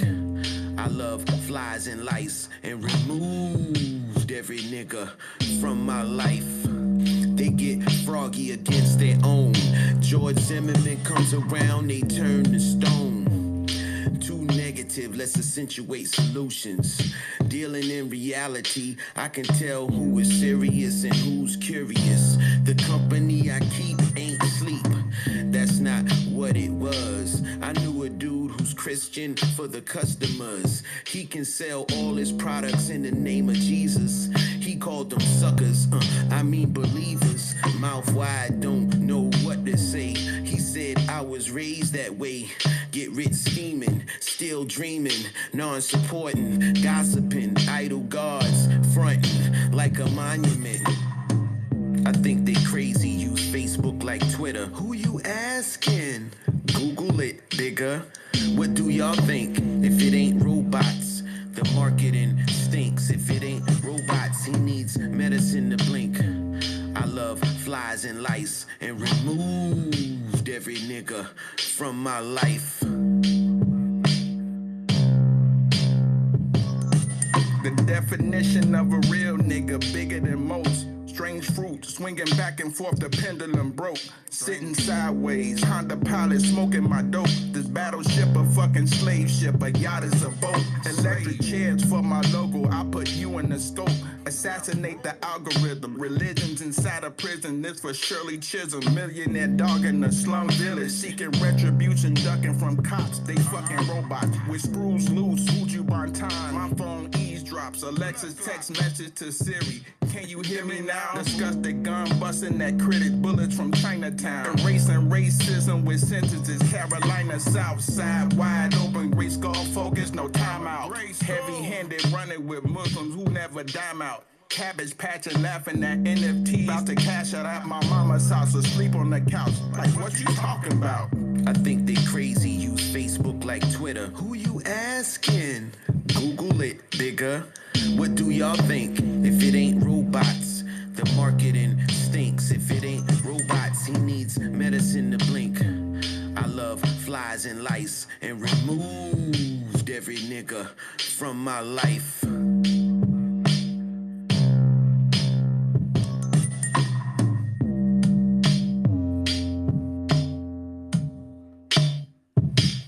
Yes, sir. Let's go. I love that. I love that. Let's go. Oh my goodness, man. You're gonna talk about this one some more because yeah, what I thought about it obviously was dope. I love the blend of spoken word with that deep bass and the man, obviously talking on the game y'all talking on there. So yeah, talk about that one some more. Well, what's funny about that is that was one of my throwaway beats. That's the beat I was gonna throw in the trash. That beat sat on my hard drive for probably 6 months after the night I made it. I never even dumped it to an MP3. I was going through sessions one night and I was like, well, let me just go ahead and dump this and send this to Kareem, see what he thinks about it. He sent a verse back and I was like, shit. Okay, I guess we got to do something with it now. So sent it over to Damon to throw a verse on there. I don't remember if I asked him or if Damon asked to jump on it or if somebody else asked for Damon to jump on it. I don't remember that part, but Damon threw that verse back, and then we got his man Reese to engineer it and fly that hook that Kareem put on there. We turned. I don't know if you intended for that to be a hook or not, Kareem. You might have to tell us that. But it became it became a special song to me because it was the first time I tried to use kit sounds instead of regular chops and samples to make a beat for MCs from our era. I was trying to use kit sounds because my goal was to make something that was going to be a little bit attractive to a younger audience. So, Zoe, Damon, what kind of thoughts y'all got on that? Yeah, I didn't have any idea for the hook. I just I know when I got the beat, yeah, I got on it, and at that I time don't know. just doing the IG post, so I didn't really, didn't I have don't any know how to hook. plans. How did the chorus come about? I really don't know. I think sometimes I tell Reese I be like, man, just put a hook in it so I can listen to it, so I can have something to listen to like a complete song. I think that may have did it, but otherwise, now that you mention it, I really don't know how that became the Well, chorus. yeah, I asked him to fly that part from the hook, but I thought Kareem intended for it to be a hook. I didn't know if he intended it for it to be a hook or not. But I was Well, like, Oh, yeah, after the fact, I did like after you said that, I thought that was the most, that could be repeated. I guess I was thinking at the time, yeah. so that was your call to make it the hook, then, right? Well, I mean, I, yeah, it was I don't just remember. removed. That was kind of like, yeah, that's kind of like where it was going with removed. Yeah, These stories. It's so many stories. There's so many pieces of music. Stories just mean so much. I mean, Kareem is also quiet as kept. Zoe is a producer, quiet as kept. He makes some incredible stuff. He's an arranger and he's a master songwriter. This dude is incredible on 1,000 levels. Y'all haven't seen 1/10 of 1% of what this dude can do yet. yes, because he has the ability to set off a song, be the heart of a song, be any part of a song, if not arranging it. I like the stuff that he puts together because he grabs stuff from TV and film. I'm into a lot of film, and I wrote that story watching a film, that verse. I forgot what I was watching, but it inspired me to. Once I heard Kareem's verse and what I was watching, it inspired me to put that part, my part, to remove. But again, those drums, that shit resounded. That song went. A lot of people picked up on that song when we dropped that. Did they not? That Man. that one was the first one that was like, okay, we might have broader appeal than just this little underground audience, in my opinion. And Yeah. it I'm like if I think one thing about us is I think I've learned about us is that if the beat is the gas, Kareem is often the match that sets shit off and blows it up. He determines direction. I think Damon even said it. Like Kareem will usually with an unorthodox beat, Kareem will wrestle that beat down and find a rhythm and find a path for everybody else to follow on that. Yes. Yes. Yes. I gotta That say is. too, I'm still salty with myself for taking too long to get my own verse done. That's right. We were waiting on a verse from Q on that joint too. We still supposed to put a remix on it. oh man, the remix. Right. I was Hey, actually hey. planning next to be a part of a tray bag that I was going to put out as an NFT package. It was going to be removed, America in cursive, and another song that we have that's not out yet called Winners and Losers. Mm-hmm. Right, and that's how I feel about American Cursive. I'm like, God damn it. Ah, waited too late. Drop Yo, on. Yeah, Oh, man. yeah. Mom But was actually yeah, supposed to be the second verse on American cursive, but Mizzo got that. Mizzo got that, Nizzle got that. and Hey, had sold up. Q muscled his way back on it. But I didn't want to get to American cursive until. Go ahead, Q. I'm sorry. Go ahead, bro. No, I was just gonna say I actually bullied my way onto that song. I wasn't even supposed to be on it, so Yeah, we're gonna get to that one, but we're not gonna go to American Cursive until we get to Q's introduction as an artist. Because what's so special about the next song is Q, when he joined the crew, he said, "I'm not doing any damn music." He came on as actually to be a web designer. He came on to do our website, and he came on to the podcast just to get to know the crew. But he became an integral part of the crew, and he finally got to the point where he started writing again around last May, April, I believe it was, and he started soliciting verses for a beat that he put together and a couple beats he put together. But he drove to make sure that all of the verses came together for this next song, which set off our year two of Grayskull. We dropped the song on our anniversary, on the anniversary of our drop for Butterscotch Linens, the 1 year anniversary of that. We dropped the next song, which is Bleeding Out. T-Bear, I hear you. I see your mic's off, bro. What you got, man? Matt, one of the extra things I needed to say about Kareem that everybody tiptoe around is this dude just says shit. I'm like, I don't know where the hell he gets it from, but he just says shit, and you be like, wow, I can't believe dude said that. I mean, we already talking about people using Facebook like Twitter and the Google it big. I'm still gonna make a shirt that says Google it bigger. I gotta get that made. But y'all see, as the shit goes on, he just says stuff, and you be like, what the hell? And it'll be down to talking about you can't trust a chick just because she had your baby. It's like this shit ain't got nothing to do with the song, but it makes sense. So Kareem is a ill genius in that way. And it's Man, I'm humbled, yo. I'm humbled. You making me laugh, yo. Thank you, man. Yo, I'm humbled, man. That came all that's from the heart, yo. Like that's why it's funny to me because it sounds funny, but I'm serious a lot of the times, man. Like, Yeah. yo. Hey, Kareem, remember somebody asked you, well, what does bigger mean? He's like, oh, I gotta explain hip hop Yeah. to you 101. What does somebody actually ask that question? Like that was a serious question posed to.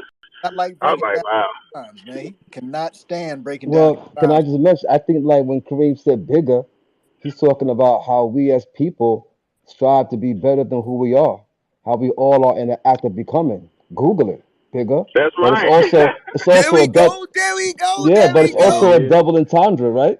Because when you research and you try to understand yourself and the spaces that you're in, you become bigger. So it's like a double entendre. Actually, it's a triple entendre. I'll let y'all figure out the third one.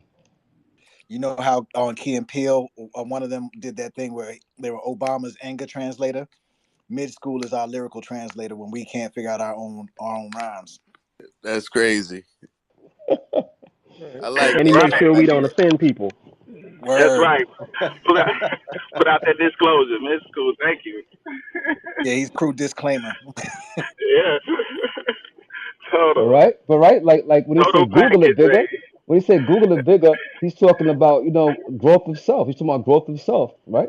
And how we grow as people, and also talking about the process of how we grow. So I hear that. Google it bigger. 1,000%. The best. Yo, But sometimes I yeah. let mid school speak for me, man. I wish I could just say, "Hey, mid, just say what's on my heart, man." But that was definitely the move, man. Yeah, And I think that the tone of the drum really shakes both. It's like it feels like it's two drums in there. One kind of rattles you, and then the other one shakes like it trembles. You know what I'm saying? Yeah, it Word. definitely did. It was real powerful. I was gonna say it gave me. I'm glad you mentioned that rumbling, that shaking. It gave me like similar production vibes like Yeezus, just big, powerful, electronic music, man, heavy hitting drums, and then the messaging behind it too. Was very much on point. And yeah, clearly, like you said, we could tell like it's dope to hear like that just kind of comes to you so freely, though, and you just like I said, saying those things. And it's I know y'all tapped in with like it's a vibe, it's music, we're getting it from the source, that inspiration. So it's awesome to see that coming through so naturally and so powerfully, and in a way that just sounds great over music, and something people can connect with. And it's dope. Y'all are in here just kicking. This is like I really feel like we're getting a look inside Grayskull right now. This is a treat. I hope everybody's enjoying this. Appreciate everybody rocking with us so far. Moon Studios, Draco, Grayskull, of course, who's with us, Blankets Crew, like everybody that's here right now. all of Grayskull. Much love. This is dope. It's dope seeing how y'all all come together, and I'm loving all the music so far. Been fire vibes, so I can't wait to get into this next one. You said this one was Bleeding Out, and looks like it's featuring Q, Demond Deshawn, and Zoe, and produced by Q. Man, anything else we want to know about this one before we rock with it? Yeah, again, it's Q's reintroduction to the world of rhyming, but he didn't just rhyme. He executive produced the song, he produced the song, he engineered the song, he walked that dog all the way home, and he did the cover art. So Q, when he stepped onto the Grayskull scene as a musician, as an artist, he made sure he stepped on fully armored and ready to rock. If there's anybody that needs to introduce this song, it's got to be Q. Oh, well, I mean, you kind of already said everything, but yeah, I mean, for me, it was like I had actually put it together on my the idea on my I was my wife had taken me to DC. We were staying at a posh little hotel, and I decided I needed to, like, I felt like I was ready to actually put something out there. And so I wrote I rewrote the verse because I originally wrote it back in '97 or some shit like that. But I kind of updated it and added a few things to it, changed it up a little bit, and then presented it to the crew, and this was the result basically. Fire. Out, Love bleeding that. out. Oh, sorry. Go ahead. I was just gonna say, bleeding out. I'm ready for it. Let's go. I'm ready for it too. Bleeding Out from Grayskull featuring Q, Demond Deshawn, and Zoe. The instrument being, I already know it's going to be fire. Everything else has been Grayskull. What up with it, Web3? Let's go.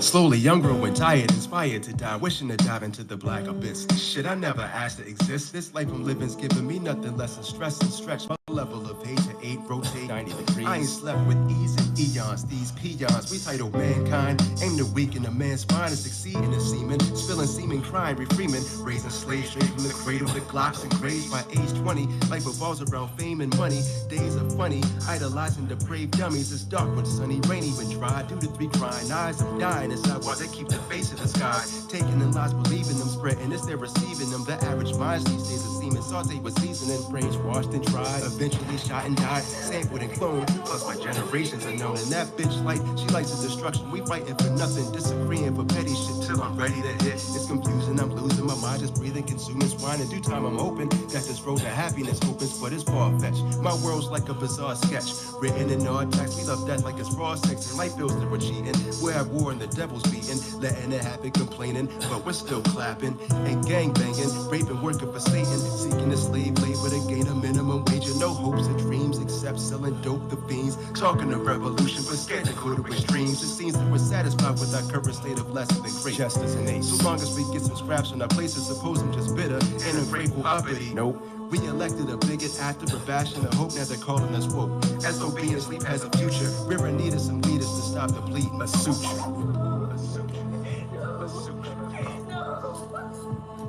Yeah, I hear you, pimp. Can you scoot over a little bit? On this park bench, we both get lit. That's real shit. No, I never knew the plot would get thicker than Matty Rich. Straight out of Brooklyn, never had shit. Bottles of piss, coin freezers, opposition. Try sinking my battleship against the auto war lord, but nobody knew I exist. So when the Grim Reaper pull up his bullets would always miss. Tore fighting over chips, clinch fists, losing my grip. Saw my daughter water broke. The blood bleeds the brick. Grayskull and bones more sacred than hieroglyphs. Angry black men rattle the cage, bloods and crips. I synonymous, a white man's burning the spliff. That's the mind to shine, a rapper like Nas with 4/5. That little Uzi Vert shots ring out. Master my universe, the hardest part was already broken in several parts. When I landmarks, playing my part, unknown was our ghetto fabulous. Just picture me rolling a work of art. Cartwheels, kids fit the description, swimming with sharks. So much blood we couldn't mop, we had to change our spots. We work around the clock, whole town was parked in the lot. Gone. What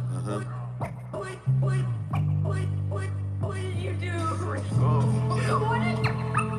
did Yeah. What did you do? Exactamundo, woke up pro-black, I'm more pro-fact. Taking deep breaths before I react. Very alert, Sandra Bland, George Floyd. 10 clips loaded, I'm paranoid. Am I the bad guy? Everybody hates me, I flee to safety. You can't trust her just cause she had your baby. Feelings aren't facts and they feel secure. Only thing they fear is being poor. For control of my life is a cold war. Capitalism is an old whore. Help me fuck her some, buy merchandise. Either way, I hope the music change your life.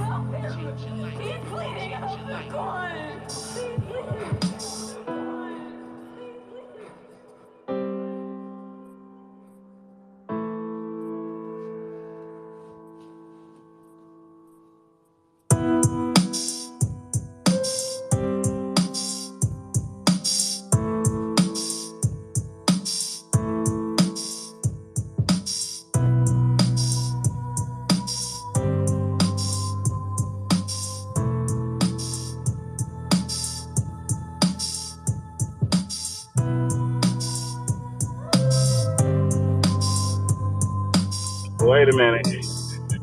Yo, time out. I think we got away with something. I think we got away with something in that rhyme. What you say, Q? I think Q may have bloodied up the spot. I help him clean him up. Kareem on the run. You can't stop at your girl crib because she gonna rat you out. Kareem, we on the run. By the time we getting away, I hope the music change your life. We driving away. Thelma and Louise type shit. Wow. What the fuck? Exactamundo. So let me say What? something real quick, because this is going back to T-Bear. T-Bear mentioning that you can't trust her just because she has your baby. So this actually goes back to when I actually brought the song idea to Kareem, and I explained to him that I was talking about three different things throughout my verse. It sounds like I'm talking about, the hood, et cetera, like some surface level shit. But I was talking about a relationship, how the struggles that we see as Black folks in America, and also talking about my collapse in corporate America. So he actually brought it all home with his verse, because he actually took what I said and made it into a verse. He's so good at that, man. Yes. Man, I didn't know that. I didn't know I did that. He always has humble response Dopeness, like yo, that. dopeness. Shit. That Great. Dr. Mindbender, he had us all parts of the clues in the crime. He didn't tell me nothing about the story. I came in just on some vibing after hearing it. He did send it but keep in mind Q dropped this and we all was like, wait a minute, whoa. Y'all remember that when he first dropped Yeah, this? We was all like, wait a minute, where this come from? And man. we got assignments. Oh, okay, all right. He put this whole thing together That's from what I beginning was to gonna say. end. The way Q put it together, like, I mean, from the coughs, or I call it the coughs. The you know what I'm saying? The mix is crazy. Like yeah. Yeah. Q definitely, and then the way DeMar came in, just kicking it, like, you know what I'm saying? Like, I'm already outside seeing the whole shit. He running out the building type shit. I'm like, oh shit. Yeah. And let's not forget the most fabulous T-Bear 183 on that cut selection, man. T-Bear, he glued everything together perfectly with the secret cut. weapon. Yeah. Yeah. He added the theatrics to it. That made it seem like a fast paced, scary movie. Yep. Yes, He brought sir. cinema. Exactly. Yeah. You're Stage. exactly right. Wow. Bear, how'd you select the cuts? You remember any of the story behind the cuts, bro? Matt, it was basically I remember because we posted it on our Google Drive or whatever, and so I was just listening to it, and I remember saying, "Q, let me just drop something on there," and he just trusted me with no direction, and so it sounded like a movie. Well, the whole thing, I remember we was talking about it. It was because the whole premise of talking about it was supposed to be these three cats telling the story sitting on the park bench, passing the blunt or whatever.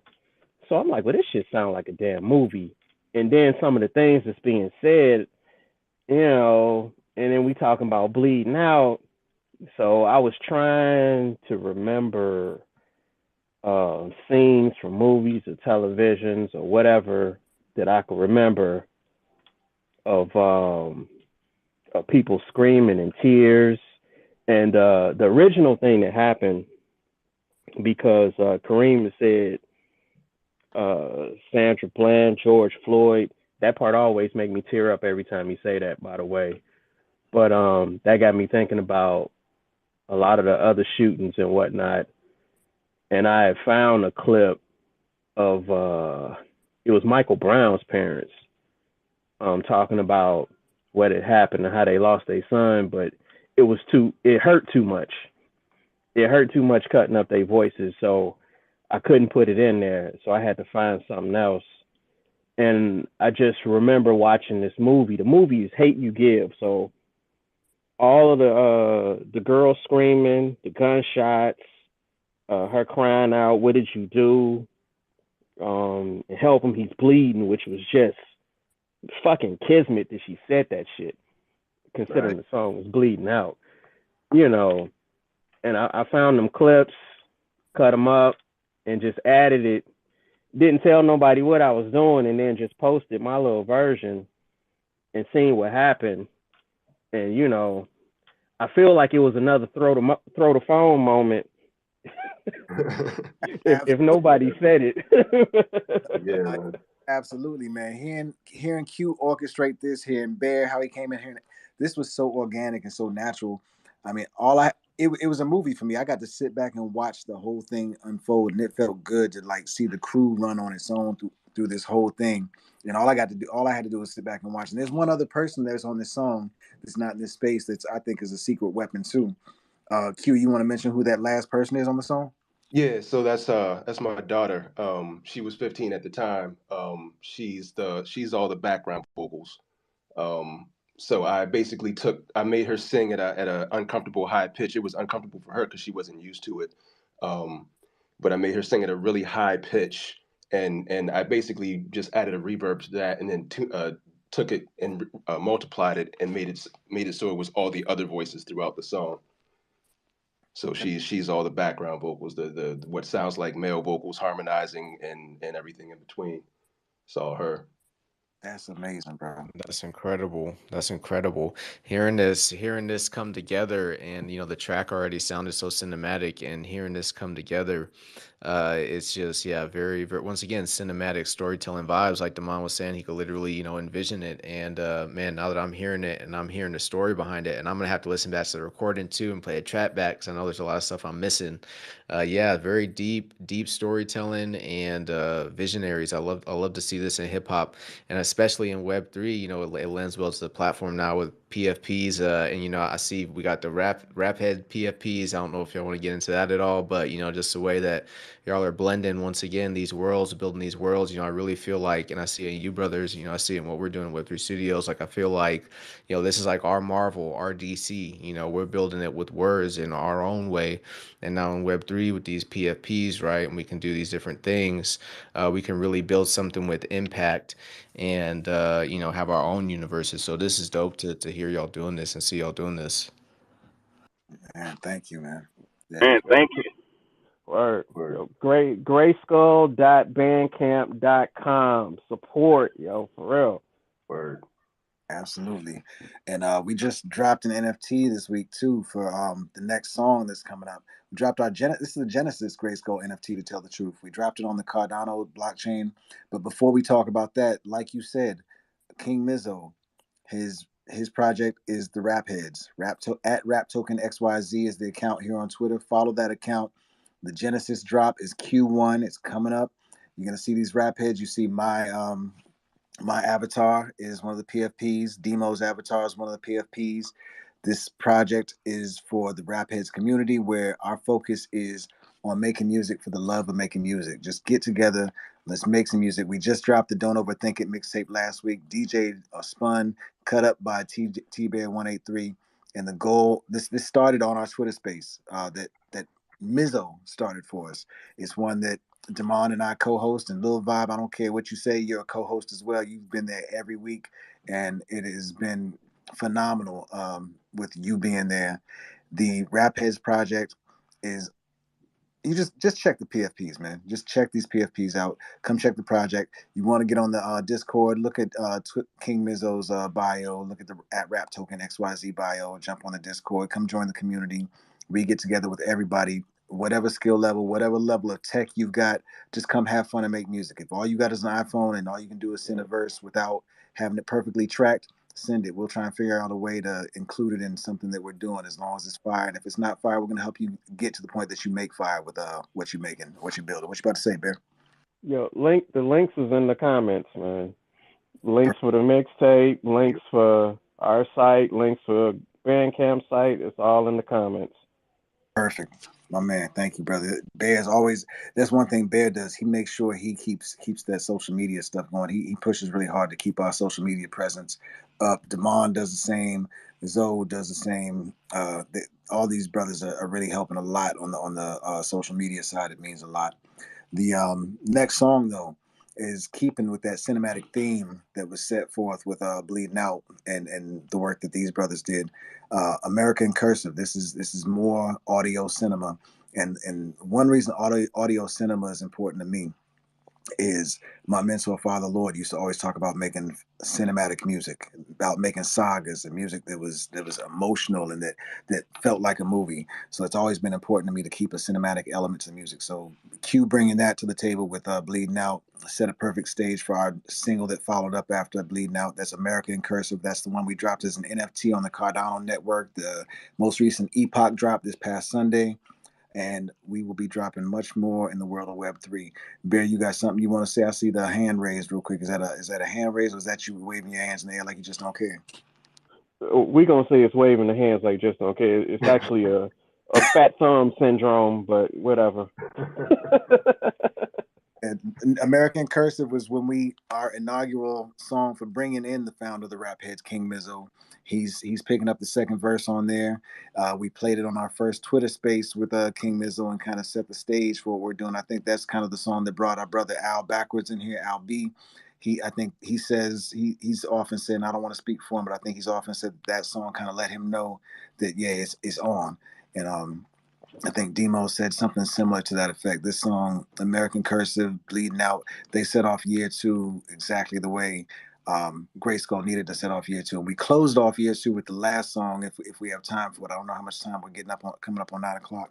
But we've got American Cursive, and then we've got Lovely Mess. Lovely Mess is definitely one of my odes to Father Lord, and also to my brother Uncle Sickness, who Wonder Dial mentioned in Butterscotch Linens when he said Sick and Black, the DJ that I mentioned that helped me make so many beats before. It was the first chance for me to get a Sick and Black beat in, so it kind of closed the loop because Sick grew up with Father Lord ever since I think they're about 9 years old when they met back in DC. So it brings so much of the story full circle, these two cinematic pieces, American Cursive and Lovely Mess. I'm not sure if you got time for both of them, but that's the order if you got time, Lil Vibe. Yeah, we absolutely do, and I think that'll be perfect. We'll play those. We'll have some more, any little conversation in between. I think that'll be perfect, man. And that this gives us just a great look into GRYSKLL. And like I said, we're gonna have to do more of these because this is such a deep community here, a deep family. It's been dope. I feel like I've just been watching y'all, like I said, in the studio, like really just having a studio session, listening to music, kicking it. So I really appreciate y'all giving us this look into y'all world and this is the music. And yeah, it's powerful. And this is what we're here for. So yeah, let's get into this one. America in Cursive. Oh yeah, and on the profile pictures, right? So this is my thing. I like to, and this is me personally. Okay, this is not financial advice. Everybody do your own research. If you're watching this live or listening back to the recording, right? This is our own personal opinions. Okay, the only thing I will say is on the profile pictures. All right, I like to support people who I can see they're doing things in the community. They have, they're real people. They're up here telling real life stories about what happened to them and what's going on in their community and how they're using this technology to connect and transform, all right, a lot of people in a lot of different communities and onboard different people in communities, right? So I like to support projects and individuals like that, okay? So, I'm not on all the PFPs. However, when I see something like that, me personally, I like to support it and learn more about it. And to learn, you can get in there and mess with them on the music tip. Like they said, you can get help mixing all kind of stuff, right? Get on their project. Don't overthink it. Mixtapes, like they're doing a lot. So, that's just me, my personal thing. Once again, not financial advice. Do your own research, but that's dope to me. So yeah, let's get into this one and continue into this universe here. America in Cursive by GRYSKLL. What up with it, Web3? Let's go.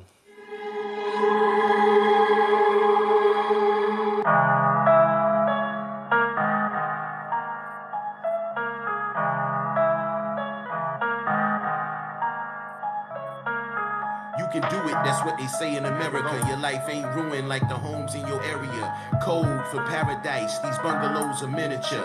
Social security number and signature.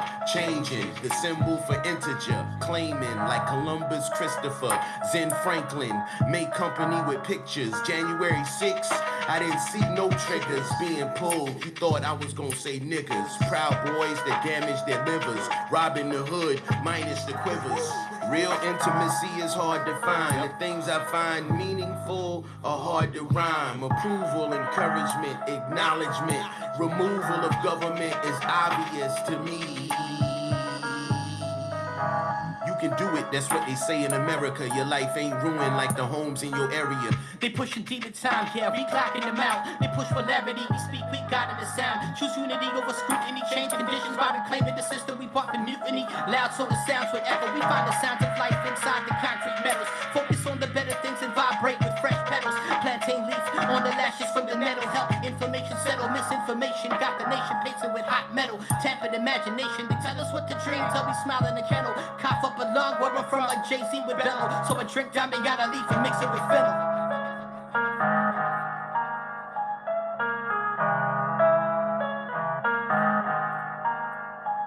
Question: how can you divide what was never united? If I aspire to eat the rich, am I then inciting a riot or dinner party in which 99 is invited, but lack of history knowledge assures that we'll never try it? Or backbone? Or maybe it's just complacency. Maybe we need a catalyst for reducing the latency of Brown Hawk. With the mic, 18 and angry, I made it through 45. I deny the culture that shaped me. Dream is a fallacy. I stay woke within you, come after me. I'm not fighting no battles, I'm only practicing mastery. Whips, chains, and money. That's checkmate, player willingly in the matrix, replacing cotton with data next generation. Avatarians in the making, detached or not. I'm a ghost in the machine of enslavement. Wake up, wake up. And witness the face of the pharaoh. It's easy to claim America the great at the end of a... Whoa. Cinema. Whoa. America in Cursive. Love that one, man. If y'all could, I remember in one space y'all were talking about how cursive is not not being taught in school anymore, and the power of that and how that went to this song. If you could touch on that and anything else in this one, break this one down. This was powerful. Well, I will tell you the title came from my man Zoe. I think he would be the best to speak to that right now because I'm still in awe, and I'm still every time I hear that song, I just freeze and just stare and can't believe that we did that. Zoe, you got something about that? Well, yeah, that was just one of the ones when I got the beat and I wrote that verse. And you know, when you on your garage band, you have to name it.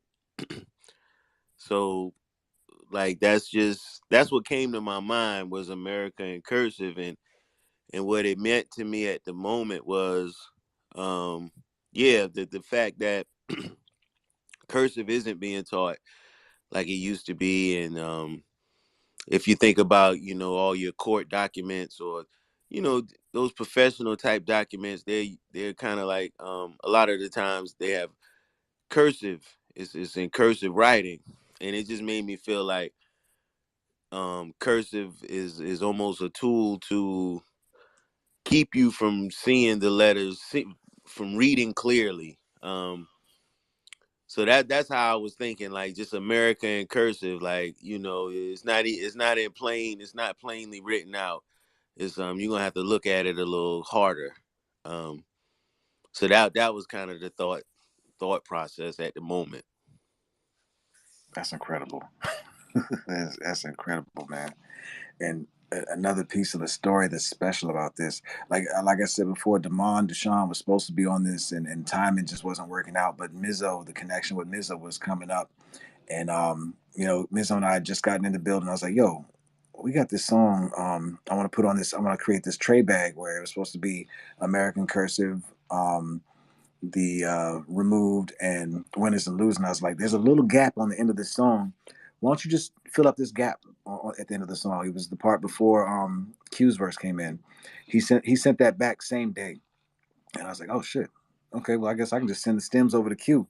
Sent the stems over to Q, and Q, you want to speak to what happened next? Yeah, so sent the stems over to me, and I I had heard it before. Like I got a little preview of it before, and I was like, yeah, this is dope. But once I got the stems and put everything together, I like really sat down and listened to it, and the beat to me was just fucking incredible. And I was like, all right, this is crazy. Like this is crazy. I kept listening to the instrumental over and over again, and then finally, when I was ready to mix, I listened to Kareem and Mizzo's verse, like their actual lyrics, and I was like, holy shit, this shit is fucking crazy. So I decided I was going to be on it at that moment. And initially I wasn't actually gonna say anything. I was just gonna throw my verse in and hand in the mix finished. But I figured I'd record the verse and share it, and just to see if it was cool to add myself in. Um, but yeah, the beat was insane. So I just couldn't walk away from it. So I wrote down the first line, which was actually from a conversation that Sheed and I, well, actually we had we during one of our weekly calls, it was something that me and Sheed were talking about. And he had said something, and the first thought that came to my mind was, how can you divide what was never united? And so I wrote that line down thinking I would use it for something eventually, and that it was perfect for that beat. So I pulled that, went out, got drunk, and decided I was going to actually, write the verse later. Then I wrote the last line. It's easy to claim America the Great at the end of a barrel, but I ended it at the gunshot, of course. But so I had the first line and the last line, and then on Sunday, after a weekend of being drunk and high and whatever, I filled in the blanks, and that's kind of how that verse came together. She can actually take some credit for co-writing, just for giving me that line from our conversation. But yeah, so that verse came together just as me kind of feeling where Kareem was coming from, where it was some clear, upset in his verse. And Mizzo kind of brought it back with a chaotic flow, but also he was speaking on self-improvement. You know what I'm saying? And so I figured I would come in and kind of just bring forward what a lot of people either don't acknowledge or aren't questioning enough. So that was kind of how I came to my verse. I just And got a it question was for like a Bear. beat to me. What's that? I got a question for Bear. Since I get some writer credit on that, Bear, am I a MC, or am I just what was it, a hype man, or a? Oh, you a side dude, man. You a side dude, man. That's a running joke from our podcast, man. We have a podcast that's not a podcast. Little Vibe, you said this is like being in the studio with us. That was a perfect segue sheet. I was actually wrote down a note to make sure that I took the time to do this, because we don't really get too heavy on promotion and all that. But I guess we're supposed to tell everybody about all of our stuff. We've obviously got a website, GRYSKLL.com, GRYSKLL.com. We've also got a merch shop there. You want to go check out our podcast. YouTube is the first place we put it, because we do a video thing. We record it on Zoom and we put it out there with some cute, not cute, some dope artwork behind it. Dope and call it cute if you want, whatever.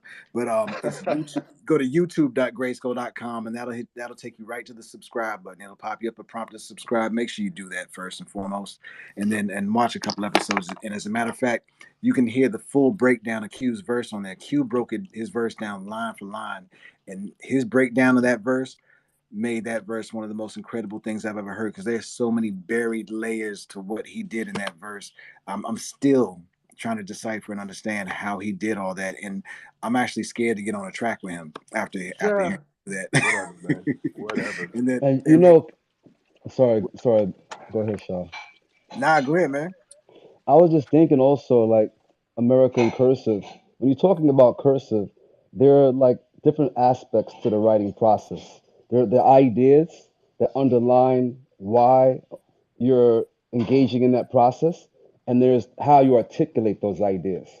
And I feel like America in Cursive is kind of hearkening to the ideas about what is going on in America that need to be dealt with, like really, really need to be dealt with head on, but we kind of gloss over it. So we kind of like when you talk about cursive, it's like you're writing it in a faster way for the sake of the ease of it, right? And it's less of a focus on the ideas underneath. And I feel like the song is kind of noting that how there's so many issues in America right now, but for the sake of our Starbucks coffee or whatever things that we have in the immediate, we're not really digging deep into that. So the song does that. And as well, cursive is a form of stylized writing where you're able to articulate yourself not only by the formalized system of writing, which is what the next person tells you how you should write, but when you do cursive, you're more able to articulate your own sense of self. And that's what the song does as a hip hop song. And so I think that this song is a narrative about what is going on in America. And it's just also interesting that one of the people who made the cursive popular in America was an abolitionist. Word. Thank you. Platt Rogers, yeah, Platt Rogers Spencer. He's an abolitionist. He probably got dirt or some skeletons. I don't know, but as I understand it, he's an We all do. abolitionist, and so it's just another interesting angle on it. Thank you for adding on to that, Mizzo. I mean, Ms. Cool. So Yeah, I know that's Ms. Cool, but because it sounds like the song is in cursive. If now that you mention that, it's like a cursive S, and then you is the video could be something like that, like somebody writing in cursive. That's why I picture it as ups, downs, dotted I's, crossing T's. There's a lot going on in there. And thanks for adding that on, man. That's a good fact.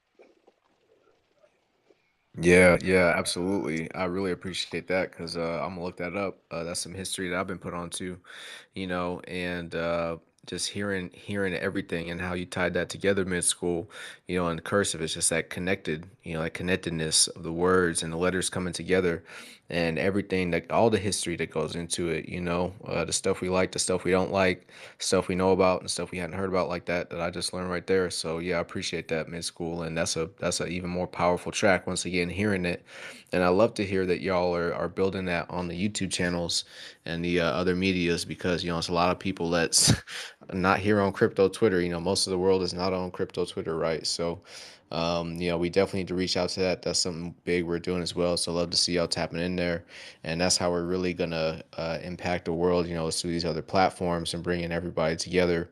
So yeah, this is dope. And once again, cursive, right? The connectedness, putting our own spin on it, and weaving it all together into a beautiful picture. So Q, I see you unmuted. I want to let you jump in if you had anything to add to it. Oh, nah, sorry. That was just me failing to mute. Oh, no worries. There's something else I wanted to say too, real quick, because I'm one that really believes, like how Mizzo got his flowers earlier. I really do believe in everybody getting their flowers. And before I step onto the flower giving stage, another thing I was thinking about the American cursive thing that just came to mind too is cursive is a very pretty, it's a beautiful. It's like calligraphy. It's a beautiful form of writing. It's a work of art in itself, and it's very attractive to the eye.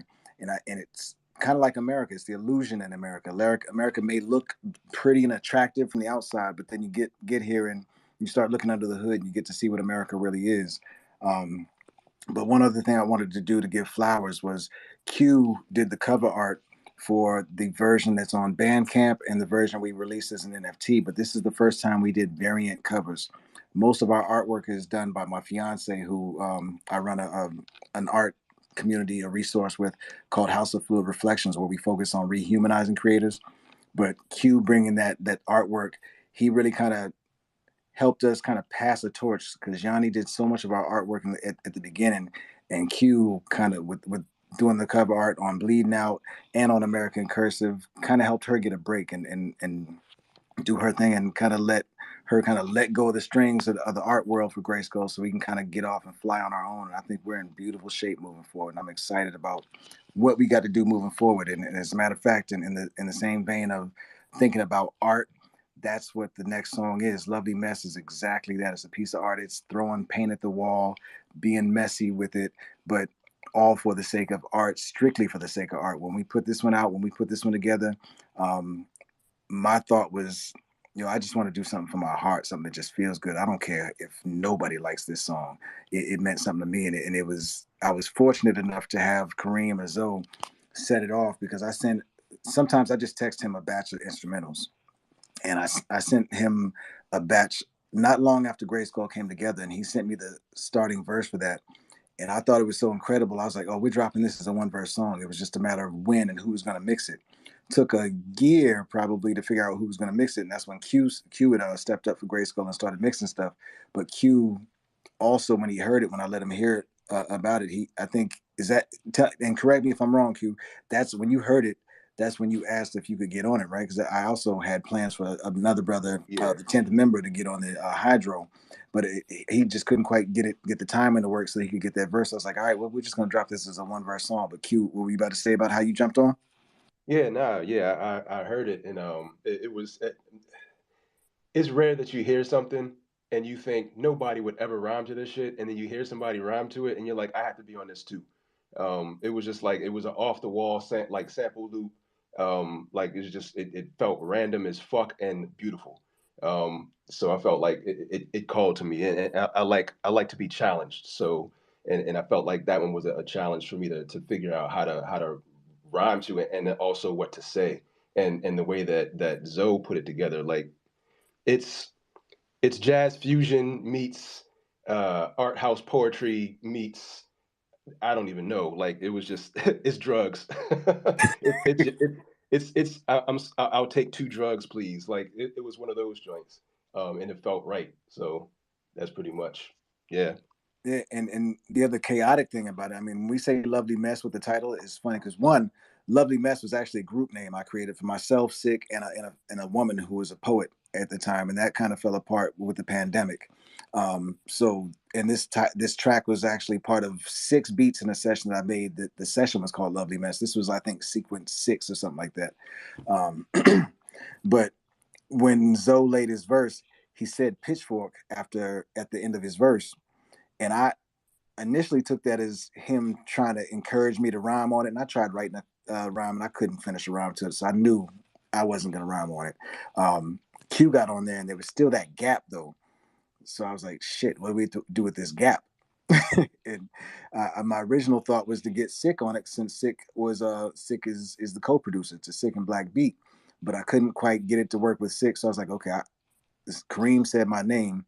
I guess I got to do something with this gap. So I just came down on the lab, and I threw down a little intro and just kind of freestyle talked and figured out something to do with the gap. And I feel like it kind of worked out pretty well. So it was a lovely mess in the way it was put together, but I feel like it's a lovely mess in the end too. I just feel like it's a beautiful work of art, and I'm really, really happy and proud of this one. Yeah, and one of the things that's left out is after I recorded my verse, I actually held on to the song for like probably another 3-4 months or something like that, because I felt like it just didn't, what I added to it didn't feel right. It didn't sit right with me, so I wasn't really comfortable. But then once I sent the stems over to Sha, and he sent his part back to fill in that gap, I was like, oh, this is perfect. Like, it kind of came together. So yeah. Together, man. Teamwork, man. It's how it works. That's the GRYSKLL formula, working together, fam. Perfect. I love that. Let's go. Let's get into this. Lovely Mess, GRYSKLL. What up with it, Web3? Let's go. Control, come in. There's something big to this. 100 million volts between cloud and ground. 15 million volts per mile. And time. Swallow your dime. Span the universe. Human on human crime. Don't whine or we'll bust your brain. Redundant. Outstandingly a puppet. Indivisible. Like an atom. Also invisible. Elementary particle. MCs have ego. Experiment is illegal. Rogue astronauts on the horizon. Looking forward to surprises. The day I got back from Moscow. Pow. That's not a miracle. That's not spiritual. Everyone talking at once, I can't hear. It's honesty. A religion's pioneer. Oh no, he didn't. Bubbles. Spin the card round double. Eyes been seen trouble. Martin. Musical instruments, played by hand, play with keys, play with reeds, man, play without. So, Yo, Kareem, yo, yo, yo, can you hear me? Yo, Pitchfork. yeah, I'm here. You hear me?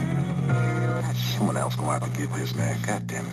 Q, get this. Chaotic, way to design rhymes and double timelines. My mind finds a way to drift off. The topic was lost before it started. The plot got too thick and moves got lethargic. A taste of what it's like to be high mind, detached from the hive mind. Lost and found the grind through sound design. I rewound the time and invaded my inner space to remove an enemy mind from my dreamscape. Wait, sit with it. It doesn't take a medic to know that I'm sick with it. Or this gifted cold in which tit wicked. Hell, I'm just hot like 666 digits. Or not. Apologies for the tangent. I tend to get off track and then crawl back to my previous thought. How freaky is that? It's sort of like I had the code switch for advancement. Whoa, let's go. Lovely mess indeed. Goodness. Yeah, man. I mean, I don't even, man, I'm speed the production, the rhymes, the mixing, the cutting, like, That you one know, is hard, yo. That's some new genre stuff right there, yo. That's new genre right there. 100%. 100%. Yeah, that got me speechless. I've heard it before. Every time I hear it different, and I heard it different tonight. Uh, yeah, what's coming to mind? Come on. I know y'all hearing it different too. I want to hear Yeah, about that's it. the truth. That's like a You nervous, Go ahead. you panicking, and then just like boom, you get dropped off and shit. Next thing you know, you at somebody's house. You're like, man, how'd I end up here? Here. Man. yeah, Don't whine or we'll bust your grape. That needs to be on a t-shirt. Right, that's my part right there. No, but lovely mess, man. Y'all need to talk about it a little bit more because it seemed like that seems like another one of those that fit so well together that it seemed like it was put together. You know what I'm saying? But now that I hear how it came together, it's kind of like loose ends and then tied it up. Word. that's it, Is Zoe, man. is Me Zoe and still Sick on? have another. Was that? Nah, he dropped. I think his Oh, Oh, okay, power okay. died. okay. Yeah, I'm sad that he missed that one, but yeah, it's.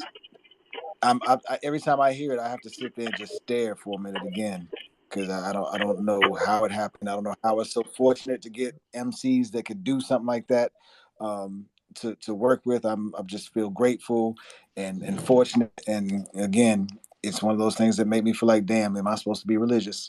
Because it just doesn't feel like something that's supposed to have happened for me, man. I don't know how I got this fortunate, man. And what about the cover art? The cover art. Oh, cover art again. Yeah, Yanni, Yanni nailed. it's my fiance again. My fiance Yanni. I actually asked Q if he wanted to knock it out, but Q's doing so many different things. I think he was just not in the art vibe. So I asked her what she had in mind. She went straight to town on it. We actually have a piece of piece of social media out there.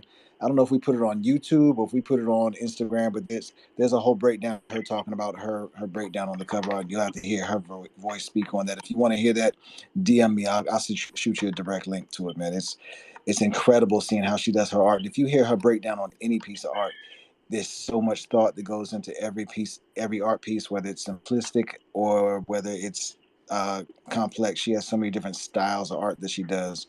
And then Q, the way he does his art at the same time, there's a story to every piece of every song that we put out there, man. And it makes me feel so proud and happy that we're not just making music. We really are bringing art to the forefront in all forms, from video to the cover art, to the music, to the DJing, the writing. I mean, there's so many different forms of art being done here, and it's heaven for me.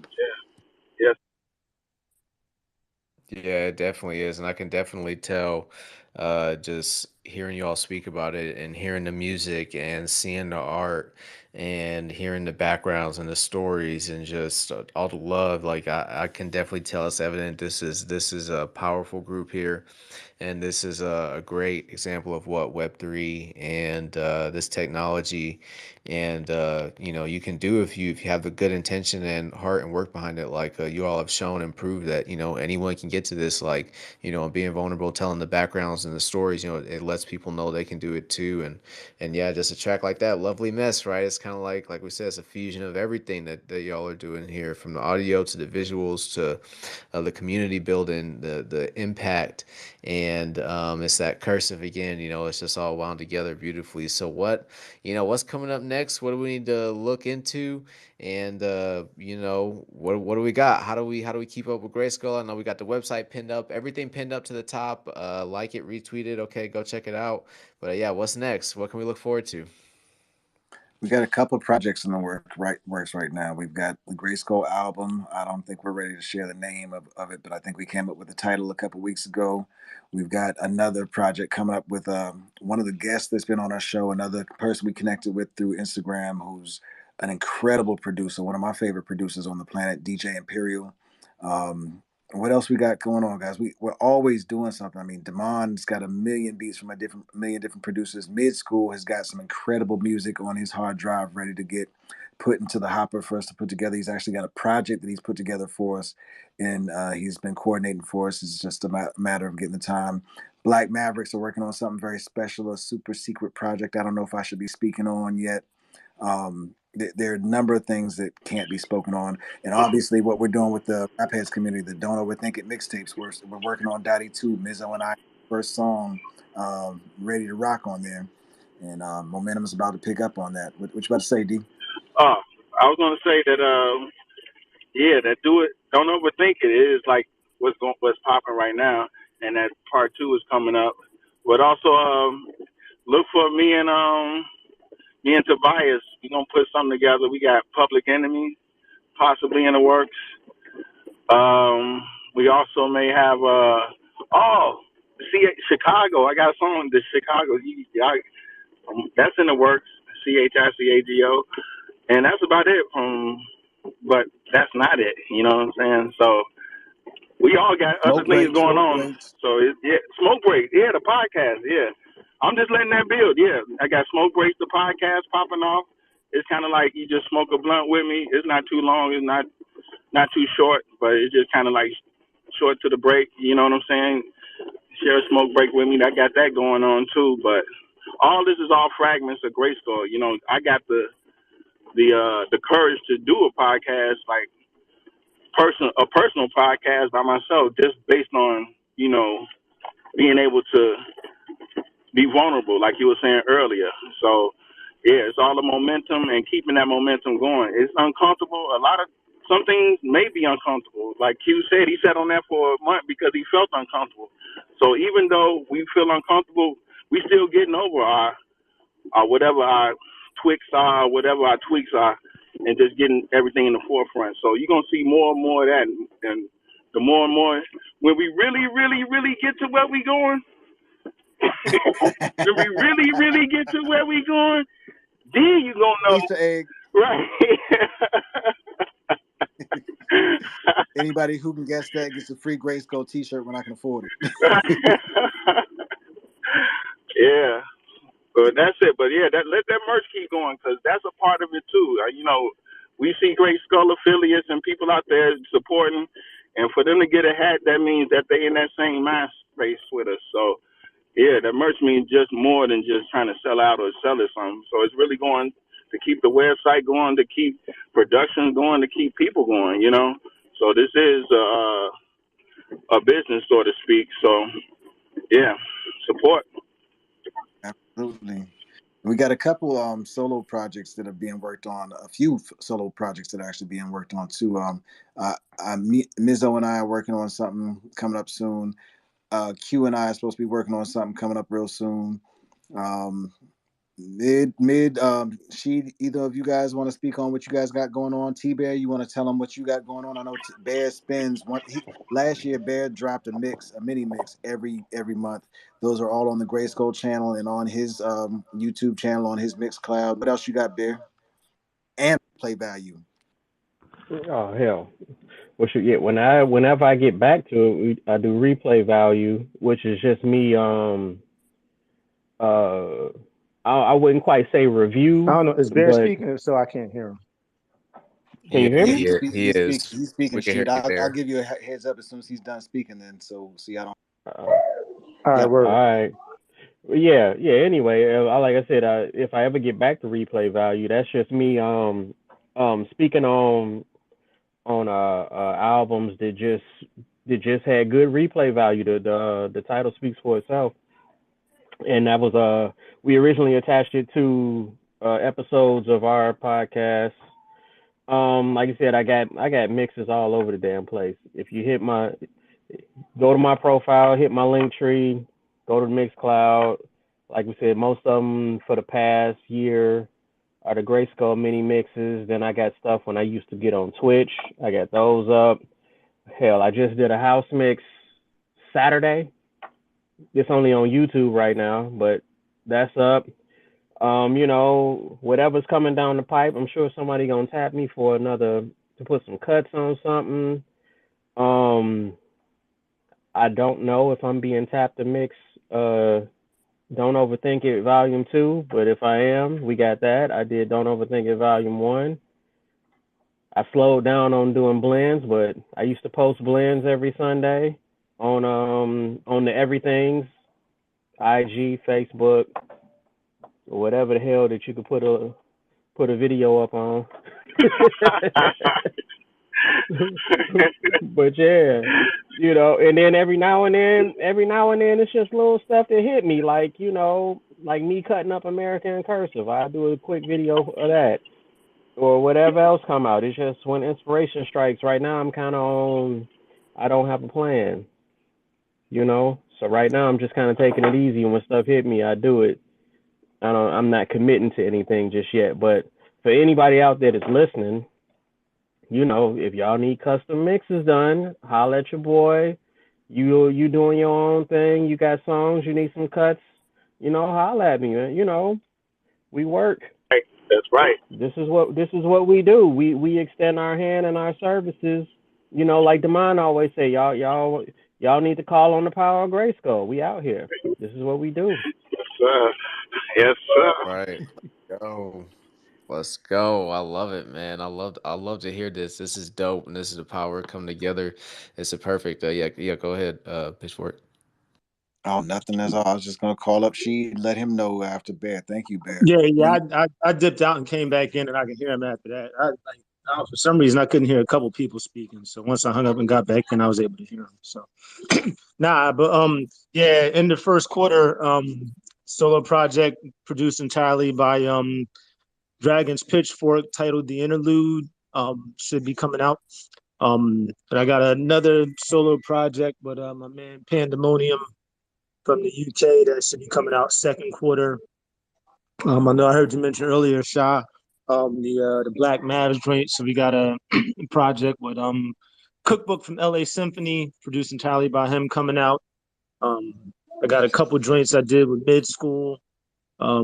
Couple joints Damon and I are working on. So yeah, just trying to stay busy, man.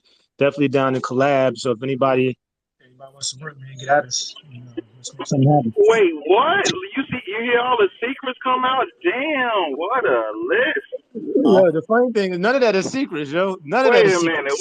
minute. Hold on. Hey, I also have a song with Luke Strange coming out. Wait a minute. I got to throw something else out there. Sophisticated Ape.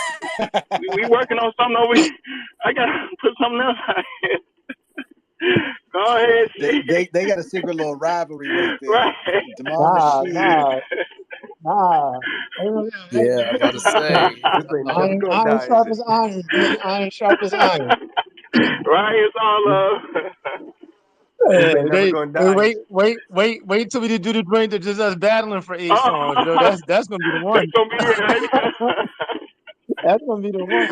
It's a whole EP of us battling. That's gonna be the one. Oh, nice. Go. Yo, I thought they was working on these songs together, but they seem to be going at each other a lot. No, that list was too big. I felt like I shortchanged myself. Let's just throw something else out there, man. A couple quarters. Out there. Man. Wow.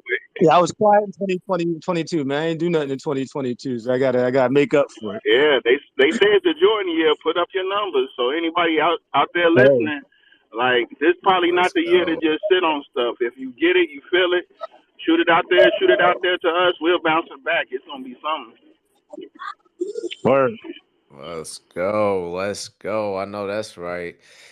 Man, gosh, it's so like I said, this could be multiple episodes. We definitely gonna have to come back and have some more spaces and dive in deeper because this is I feel like we're just scratching the surface.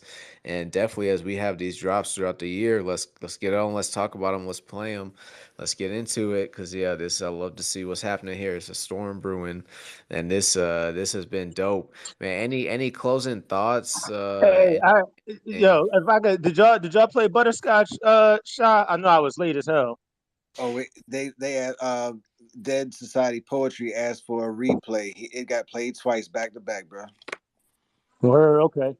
yep, Yeah, and we we gave can you your praises for your verse on there, and I gave my thanks for you giving shout outs and for really laying the foundation. You definitely got your flowers. We also played Sincerely Yours at the beginning. That got played twice Oh, at the word. beginning. Okay. Favs got some run, bro. Word. Appreciate it. Yeah, I apologize for being late, everybody. I had a meeting at 6:30. I couldn't change. So but yeah, all right. Word. Appreciate y'all. No, yeah, it's all good. Those are fire, and it's yeah, we record the spaces too, so it'll be there, and yeah, the people can hear it back. That one was fire, and yeah, I got one I want to play on the way out that kind of touched me today. But yeah, go ahead, please Pitchfork. Anyone else jump in? Any more closing thoughts, and then I'll play the track and we'll run it out. This has been awesome. Yeah, I just want to make sure that Mid School and Demo get a chance to say anything in case they got some closing words. I know Demo has something coming up on Cardano that's going to be special. And Mid, I don't know what you got coming up, but what's on your cards or what's on the schedule. But I'd love to hear you speak on whatever you got on deck too. Demo, you want to go first? Yeah, man. Wrapping up the album, and I'm also props to you, Dragon, for giving me them notes on that one track we're working on because I've been sitting here. I think I got it down. I'm literally fucking recording it right now. I'm sending it over. Dreaming about it for the last few nights, so we're gonna get that done. Real exciting stuff between myself, Al, Mizo, Dragon on this track. Fire on the way, man. We killing it. So hell yeah. Absolutely, man. Hey, And I'm excited because Demo's also doing he's doing video. He's got some amazing video skills. His rhymes, like hearing him rhyme is such a different chamber for Grayskull, and it means a lot to me because he's also coming in on the I'm going to be vulnerable. I'm going to be honest about what my thoughts and my feelings are, and I'm just going to have fun and be reckless from time to time. I love that about him. So I'm excited to see what this year is going to bring with Demo coming into the fold, with Al B coming into the fold, and more with Mizzo. Mid, what you got, bro? Mid, What's up? What's up? Yeah, yeah, before you go, Mid, can I just say something? yes. Couch potatoes, where you at? All right, go ahead, Yeah, much respect. Shout out. Yeah, so I'm about to release a whole series of mid school hip hop comics. That's like a whole thing. I'm running this patent right now, trying to get this patent going for that on the low. Mid school just got trademarked, so shout outs to that. But right now, yeah, we got the first song with Drifter with Sheeb, a bunch of songs with Mr. Interpret. Shout out to him. Damon, wow, Damon just came through with fire there, fire there, fire there, and he know what's up. And I can't wait to work on those. We got the other one with Tobias. I forgot Translucent, Premonitions. We got this other one, Algorithmic Justice coming through. I think that's going to be a few Grayskull members. Got a whole lot with Deshaun, Demond coming through, and that's a whole project right there. That's going to be pretty dope project. Just one person who's just waiting for that person. I don't know what's going on with that person, man. Kind of heated at him. Talk about myself. I'm holding everything up, but I had some troubles, but I'm there. We going on. Oh my gosh! And I know every time I talk about it, he changed the subject. But Dragon got this. He don't like to be called Dragon. Sha got this one beat. It's like one of my favorite beats ever, and it's just so incredible while you're here. So that's coming through. That's like probably the next thing coming out. So Sha, that's coming through, man. I wrote like 2 songs to it actually. I told you this, right? Yeah, man. Yeah, man. I'm waiting. We'll see. Yeah, the first one was like it was to the people, and then I was listening. You don't know that I recorded. I've been listening to it. Then the second one I wrote to that was just because you inspiring, like the love between you and your girl, and it's just modeling how like black love can look, right? And it's just so beautiful. So I wrote a whole song on that, and then I was gonna send that to you, and then I was just really inspired by one about talks, and then I'm like, while you're here, I need to talk about like just like because I guess some of you guys know I was dealing with that's not important. Whatever. I was dealing with like I was going to the oncologist, so I wasn't sure I was gonna keep living or die or whatever. So I was like, all right. So while I'm here though, I wanna say respect to the Gray Skull crew, and tell everybody like what's going on, what's good, and like how I appreciate them. And that's what the song came out to be. That's the next one coming out. That's beautiful, man. Man, look, With the rule, the thing with me is I don't ever push anybody to turn in a verse in any sort of time frame. It's when I think the music makes itself, and the music's going to tell us when it's ready. So that's why I like if the verse comes, it comes. If it doesn't come, I don't trip over it because I know It's that coming, Sean, Mid's man. It's making dope coming. ass music. Well, I know you're making dope. You're gonna make something no matter what, and I'm just looking forward to whatever comes out. I don't have any Respect, man. expectations. I just want to see you be happy and you get out some music that feels good to you, man. So I'm just happy to see you creating, man. That's the most important thing to me is just creating. Whether it comes out or not never matters to me. Respect, man. Well, I much appreciate your patience on that song, and I think that song is so dope. I wanted to get it right. All right. I might just send you both versions actually. Yo, Whenever you're ready, on I your can't time. wait to hear it. Yeah, we gotta come back here for the drop because I want to hear it. Well, much we gotta respect, complete man. the story. Let's go. Absolutely, because Mid is an amazing MC. This dude, his writing is amazing. His rhyme style is incredible. It's. I know when he's ready, it's going to be incredible, and I know it's going to be well worth the wait, man. Yeah, that's fire. And man, do you make comics as well? Is that right? Did you draw that your PFP? Yeah, so part of like, I'm going right now. My goal is to get my doctorate and to do it in hip hop education, where I develop like pedagogy, ideology, policy, that can inform teachers on different ways that they can shape their classes in the classroom spaces so they can create better environments for those of the hip hop community. And even those who are not part of the hip hop community, these efforts will give them another tool in their toolbox. So part of that was like kind of understanding when you say what is hip hop exactly, and how might it be interpreted within the educational space. Then I took some of that research and I said, okay, how would that look? How would hip hop look in the comic book space? Like, how would you know if this hip hop was like a comic hip hop if you didn't hear the music? Because hip hop is more than just the lyrics and the beats. It's a culture and it's a way of being and a way of knowing. So I took some of that research and then I integrated into how I organize the comics. So then the comics themselves, when I make it, the comics first I do is like I write some research about some topic I'm doing in academia.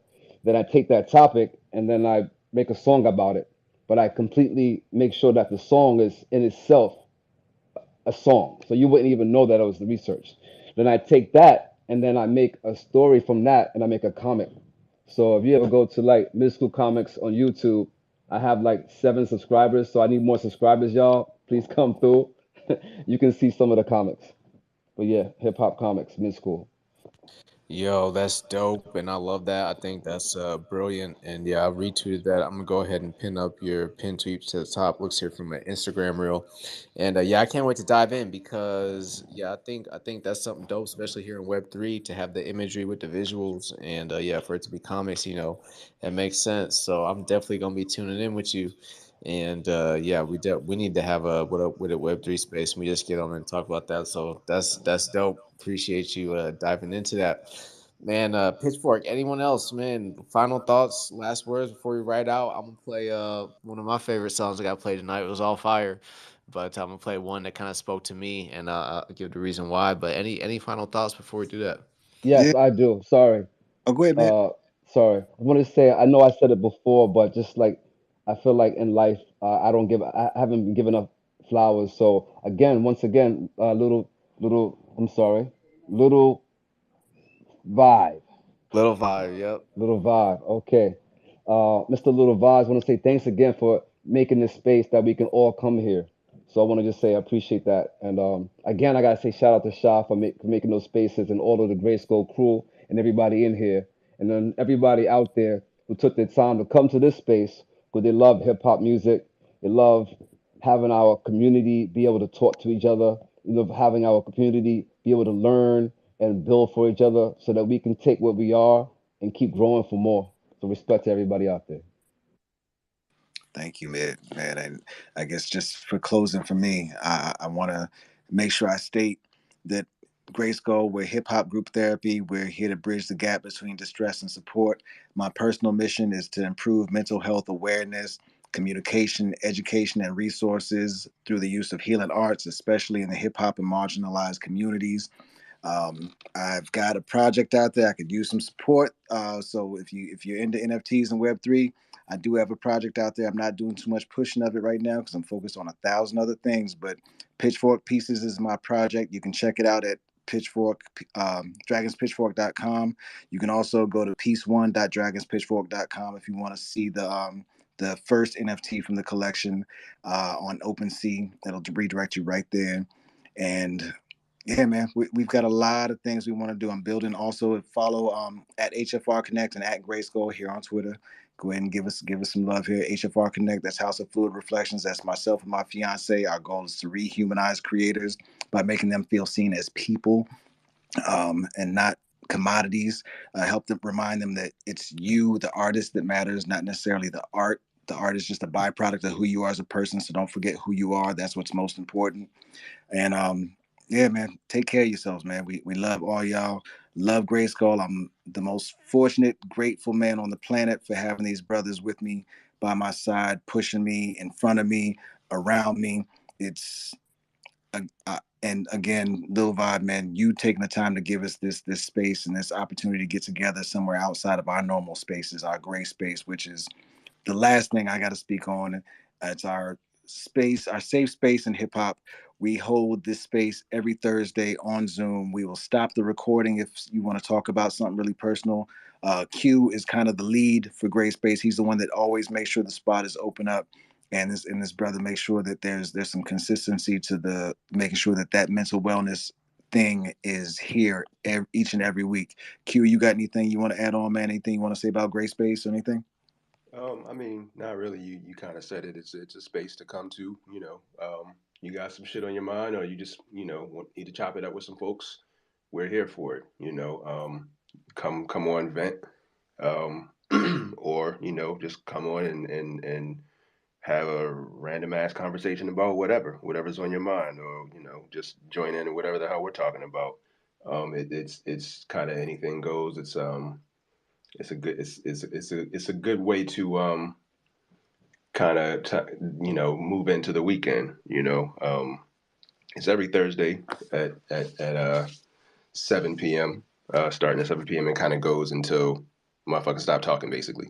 um, yeah, that's pretty much it, though. And I just wanted to add in.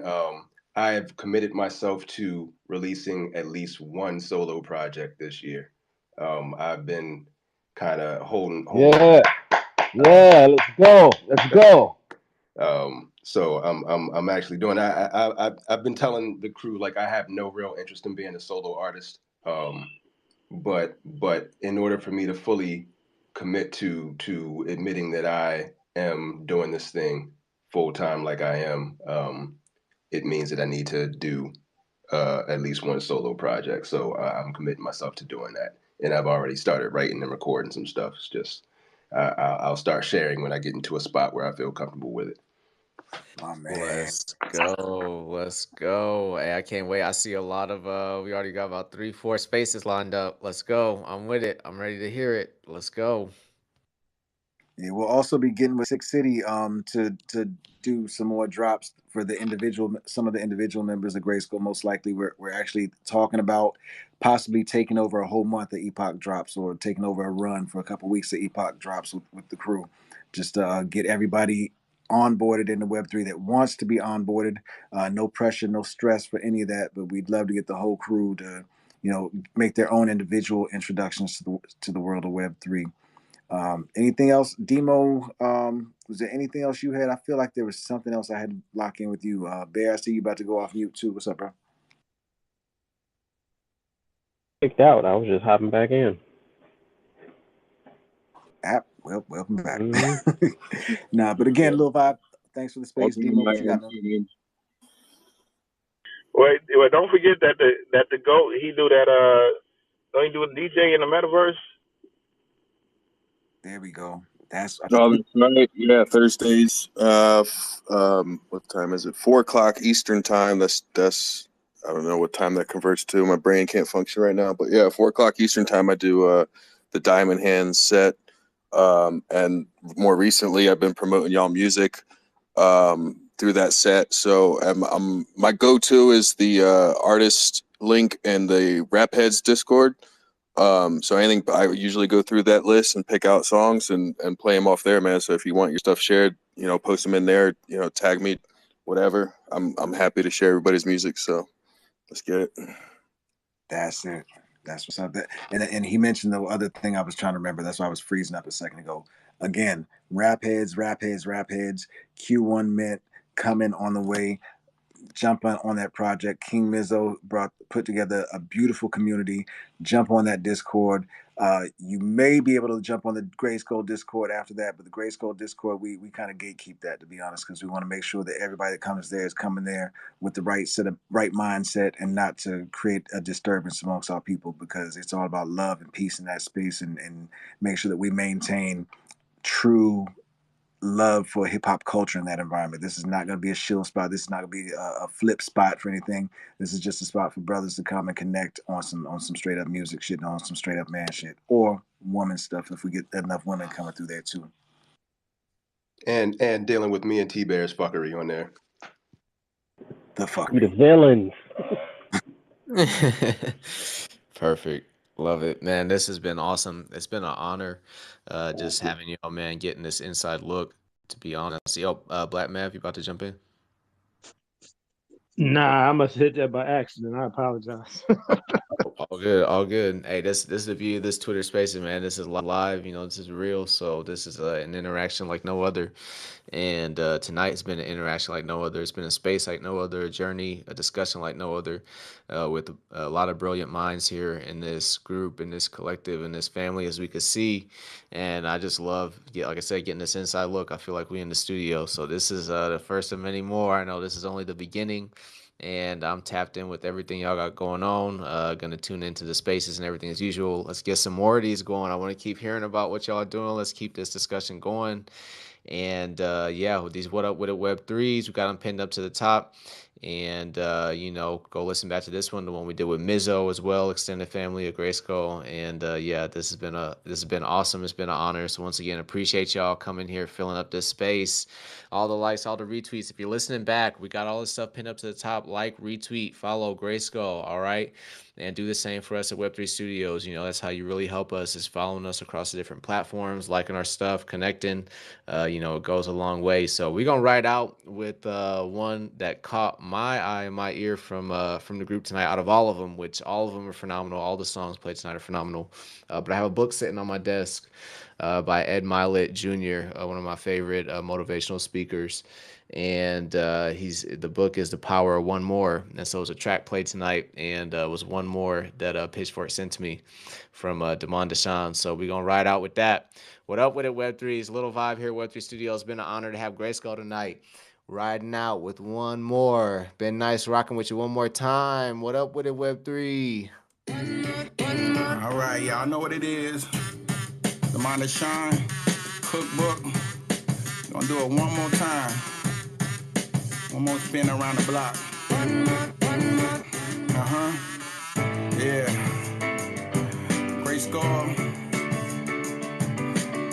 Shout out to Reese. All right, let's get it. One more time. Yeah. How many more drinks though? I'm smoked out. I need. I'm good.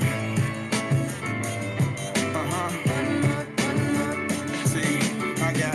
As she Gucci knuckles, your brain buckles. I speak clearly. Car crash, smoking St. John, Malik silly. When my uncle died in the car crash, I missed him dearly. This is real talk, while most of these rappers are not really. Niggas pay the price with diamonds and chains inside a city where love don't live no more. DJs envy like when Charlamagne the God pull up in the black Bentley. I created opportunity, pumping outside at Wendy's with a 22 inside of my boot. I didn't shoot, I just knuckled up and got my ass whooped. 100 proof, that's the honest truth. Worker Obama and Pasta Noose. When I plug one, aiming at rappers who don't produce. I want it all and I can't stop now. Give me the loot plus a dental plan. This gap in my teeth could fit a tooth. Crooked smile, J. Cole. Court dates with no parole is elementary. Our history is out of control. Let's go.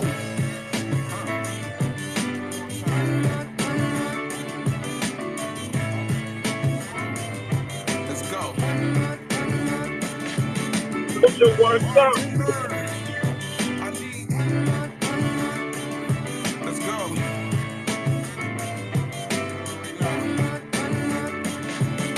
Black Superman, bitch, like I'm above the law. Tell Kanye I'm Westbrook, the ran with the ball. Mike Jordan with the wordplay, Sop I say. The revolution will be televised starting today. I started link hard somewhere around the dock of the bay. Back when Money Wolf and me were trying to make crime pay. I'm for real with the clip, bitch, pushing the T. And fuck Trump, next time you should have voted for me. I need payback for Trayvon copping the plea. For what they did to Sandra Bland, they probably do it to me. I'm still cool in the kitchen, 1,000 degrees. I hard hip hop, but when will all the madness stop? I was abused as a child, this shit had to stop.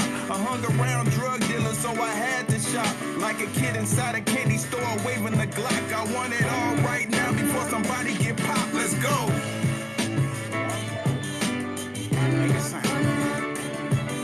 Put your words up. Put your words up. Yeah. Put your words up. Put your words up, boy. Yeah. That song is That's fucking right. incredible. One more. What up with it, Web3, Demand the Sound? One more. GRYSKLL. It's been an honor. Peace, Yeah. family. Peace Shout and out to love. you, Vaz Man. Shout out to you, Vaz Man. Thanks, man, for bringing us onto this wonderful platform, bro. Peace, family. Love y'all. First of many more. We just getting started. Let's build. They can't stop us. We don't die. We multiply. One more. You say it like Danny Glover. Let's go. What up with Peace, it, peace. See you on Friday. Peace, family.